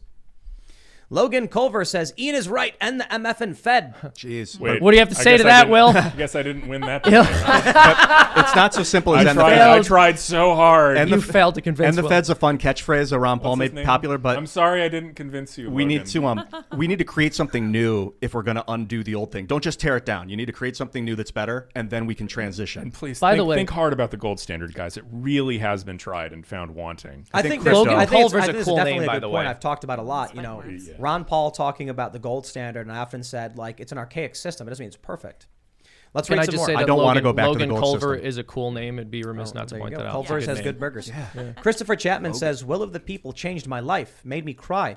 Where is the line between fighting an evil power and the continuous cycle of power corrupting? This is a reference to my music video, Will of the People. You should check it out. We're working on the sequel to it. It's a side quel, not necessarily a sequel. It's called Pain. And we got Pete Parada, formerly of The Offspring, laying on the drum tracks for us, and it sounds amazing. The idea is, What do you think of that, though, yeah, if Tim? you I'm use curious violence about- to take down a violent regime, like how does that wheel stop turning? How do you stop that wheel from turning? Where do you draw the line with using violence to overturn a violent regime? Like what's that guy's answer? I guess. I don't know if it is possible. You know, I think technology, for one thing. I don't know if it is possible. Like, you look at what's going on right now when you say you don't want to do the left-right thing, and I'm like, dude, these people have tried to kill us twice. And I know some people might say it's a little hyperbolic, but swatting is an attempt to end your life. The second time the swatting was, I don't want to give away too many details for security reasons, but the second swatting was in many ways worse than the first. They were different, but in many ways worse. And the goal is to try and get us killed. So the second time it seemed like they were really trying to get us killed. Yeah. It's like, what do you do when they're trying to get you killed, man? Yeah. You know, just be like, well, I don't want to play that Abraham game. Lincoln was like, well, if it's going to happen, it's going to happen. He just kept going about his day. And then he had a dream that he was dead. Yeah. You ever hear that story where he had a dream? heard, And there was like, yeah. everyone was crying in the White House. He was like, what's happened? What's happened in his dream? They're like, the president is dead. He's like, what? And then the next day, I think he got shot or something within like a couple days. Yeah. Crazy, man. That's one way to go about it. The other way is you could hide in a bunker like Justin Trudeau. There's so many ways to go. All right, let's read some more. We got Andrew Gelling. He says, Ian, yo, dog, I heard you like currency. So we put your currency on some currency so you can spend while you spend. Oh, good. Good. Great line.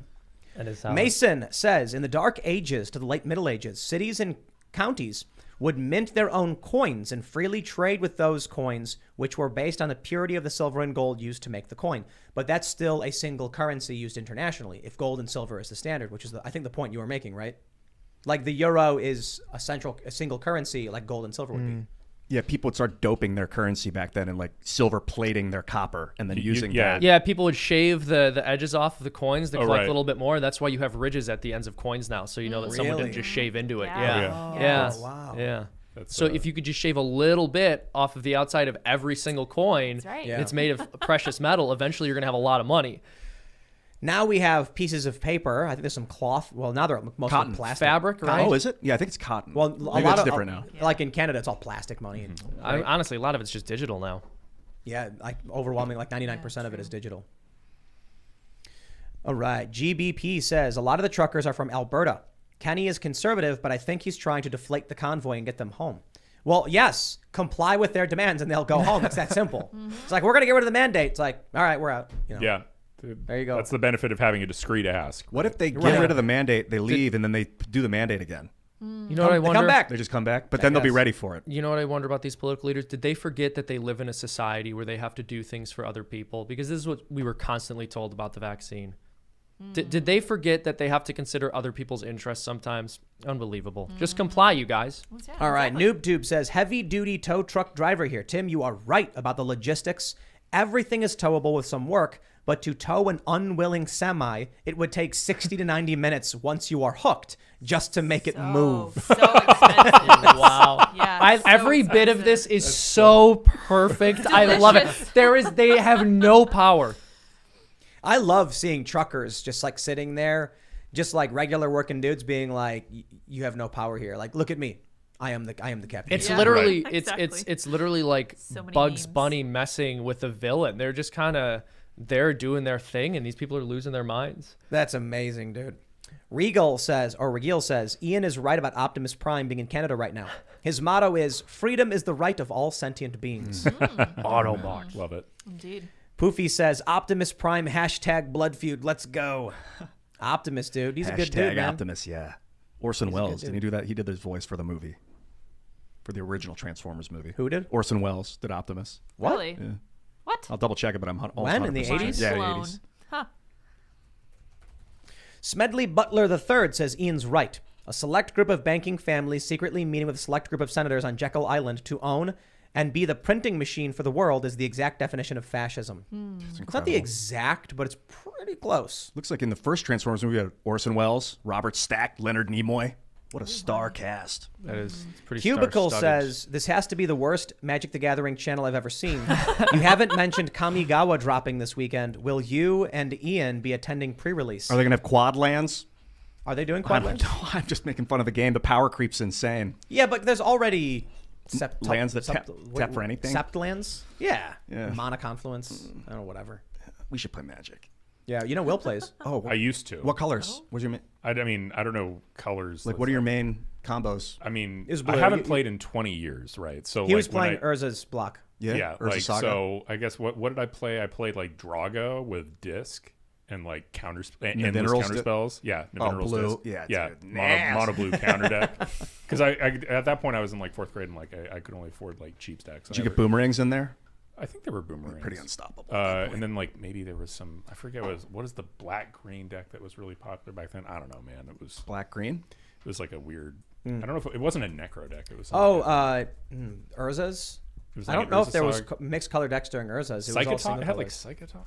Or I no, remember no. watching the old like nationals and stuff and like the tournaments, and the dude would do like turn 1 swamp, dark ritual, Phyrexian negator, and it was just like it's done. Oh, negate. Yeah, it's like I Yeah. remember those cards. Yeah, Turn I mean, one, Was it like a 5/5. 5/5? But I And don't if he know. takes the damage, I you did lose mostly life? like. I love how draft and sealed, esoteric though, this when I is, and so was- many people are What confused is about what we're happening talking right about. now? The dude just all right, really let's- used some magic on Let's us. read some more super chats.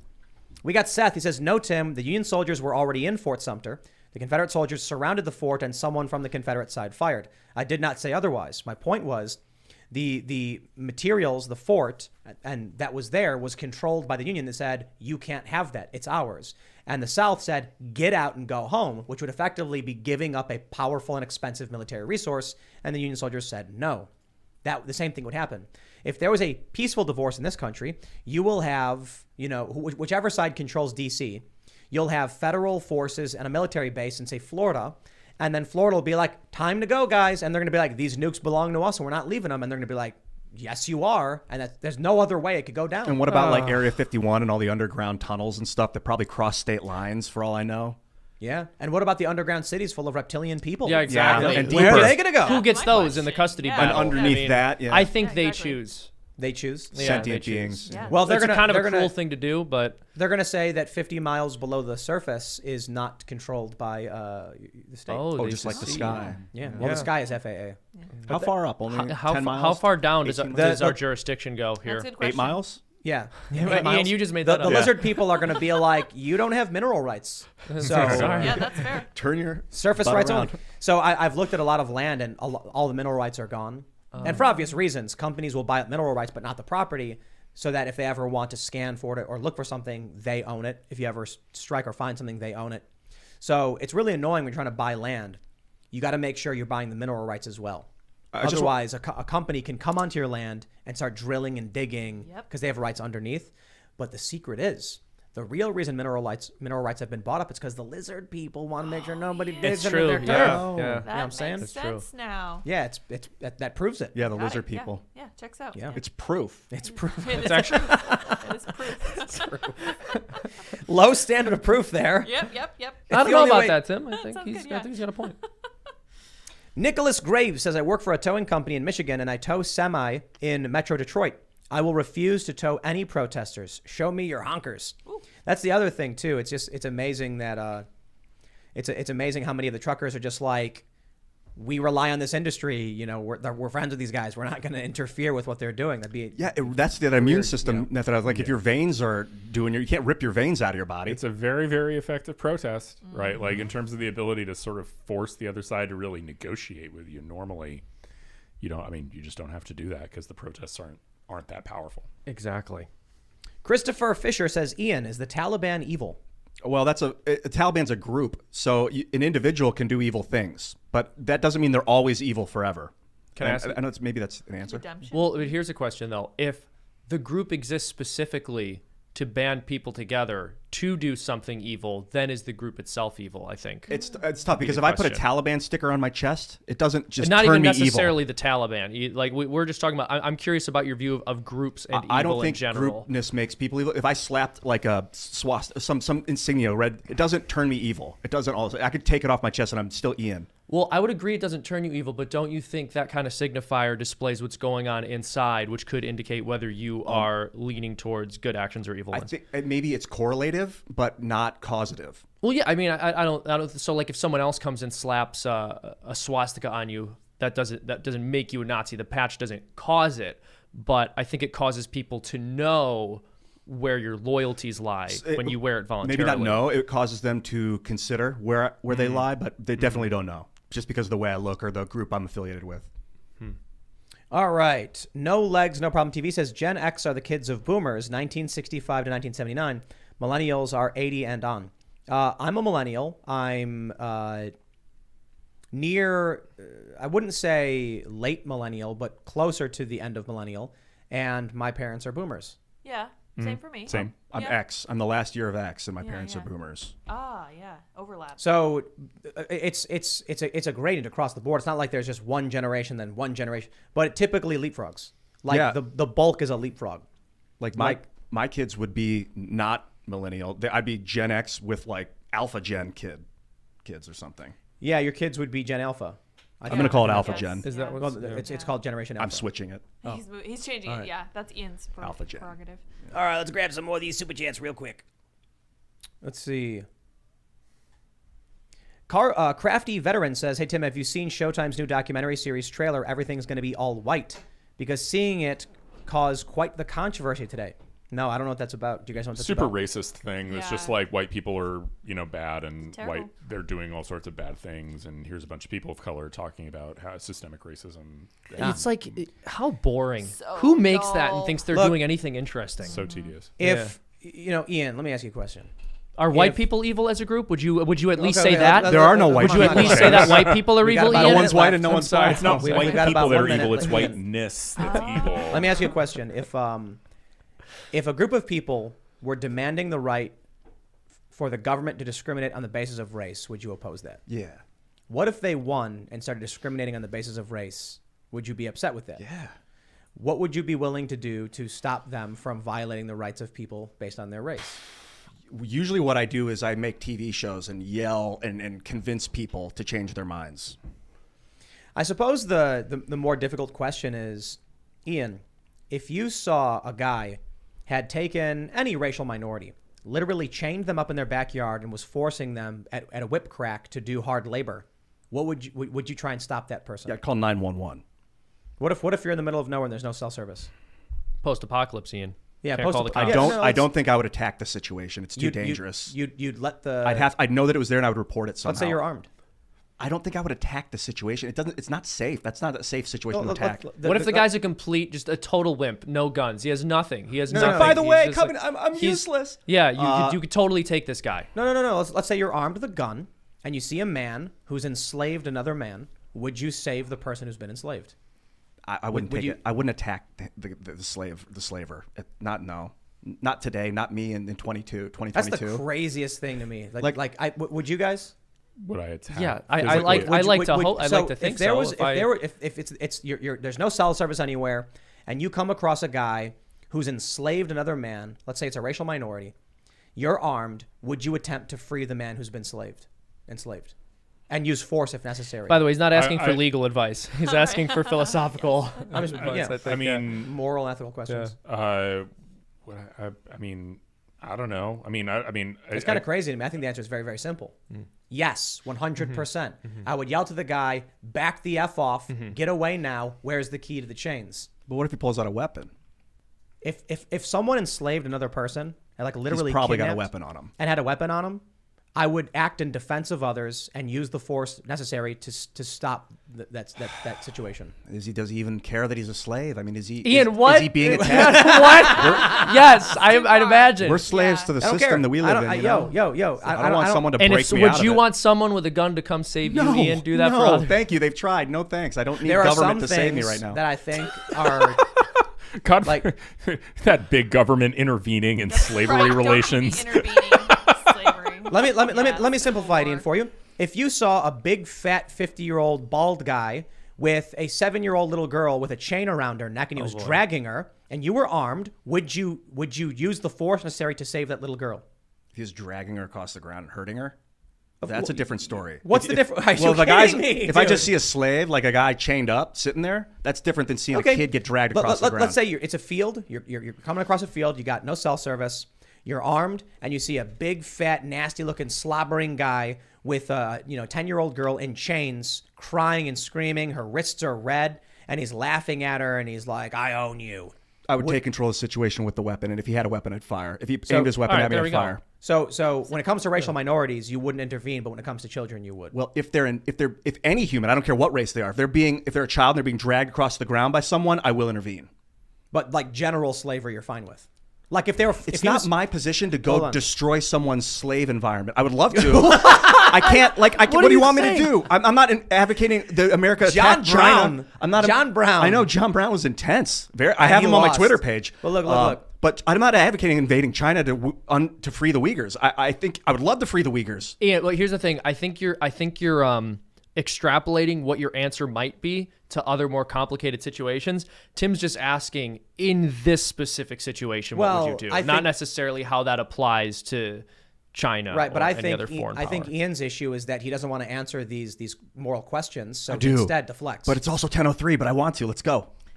All right, we'll go to the member segment. If you haven't already, smash that like button, subscribe to this channel, and come listen to our morality debate on whether or not you would use force to free slaves. It's an interesting question. Now that you say it like that, it actually, I don't know. I know, Maybe you I'm sound just like a winner. tired from my Yeah, newborn this is- fatigue. But I want to Very much what you should do. bring this conversation into abortion and the modern era. So go to timcast.com. We're gonna have this conversation. It'll be evergreen. It'll be good for. We have a lot of shows about this and religion stuff. So support the channel by being a member. Smash the like button. Subscribe. You can follow the show at Timcast IRL. You can follow me at Timcast. Follow us on Instagram. Will, you want to shout anything out? Yeah, Internet Accountability Project, theiap.org. Also, just follow me on Twitter at Will Chamberlain. I am Seamus Coughlin. I have a YouTube channel called Freedom Tunes. We release a new cartoon every Thursday. We have one coming out this week that I think is pretty funny about federal agents. And we also released a cartoon today about the Joe Rogan public apology. And it actually has Tim guest starring as Dr. Fauci. So if you guys want to check that out, go over to youtube.com/freedomtunes, hit subscribe, hit the notification bell, and check out the new cartoons as they're released. Thank you. Ian, everyone's typing 1 in chat. That means I win. Oh, no, that means type of 1 if you love me. All too late. Yeah. Hey, I want to give a special shout out to Luke Rudkowski, Oh, who's yeah. in the chat right now. Of course And he I got is. his shirt on right now. This is a We Are Change shirt. Oh, snap. This is awesome. It's got so true. all the different dystopian worlds, and in the middle, you're here. I don't necessarily agree with that, Luke, but I'm wearing your shirt because I love you and I love the shirt. And you can get these at thebestpoliticalshirts.com. Follow me at iancarlson.net. And I just rolled a 20, by the way. Ian, you won't even take a stance on the shirt you're wearing. Oh, my God. I know, it's amazing. I love it. I firmly agree with the shirt. I have to say that I think the world we're living in is a weirder and worse dystopia than any portrayed in any of these books. I'm hoping that it's about to get brighter. It's very dark right now. Anyway, you guys may follow me on Twitter on mine's at Sour Patch Lids. We will see you all at timcast.com. Thanks for hanging out. Bye, guys.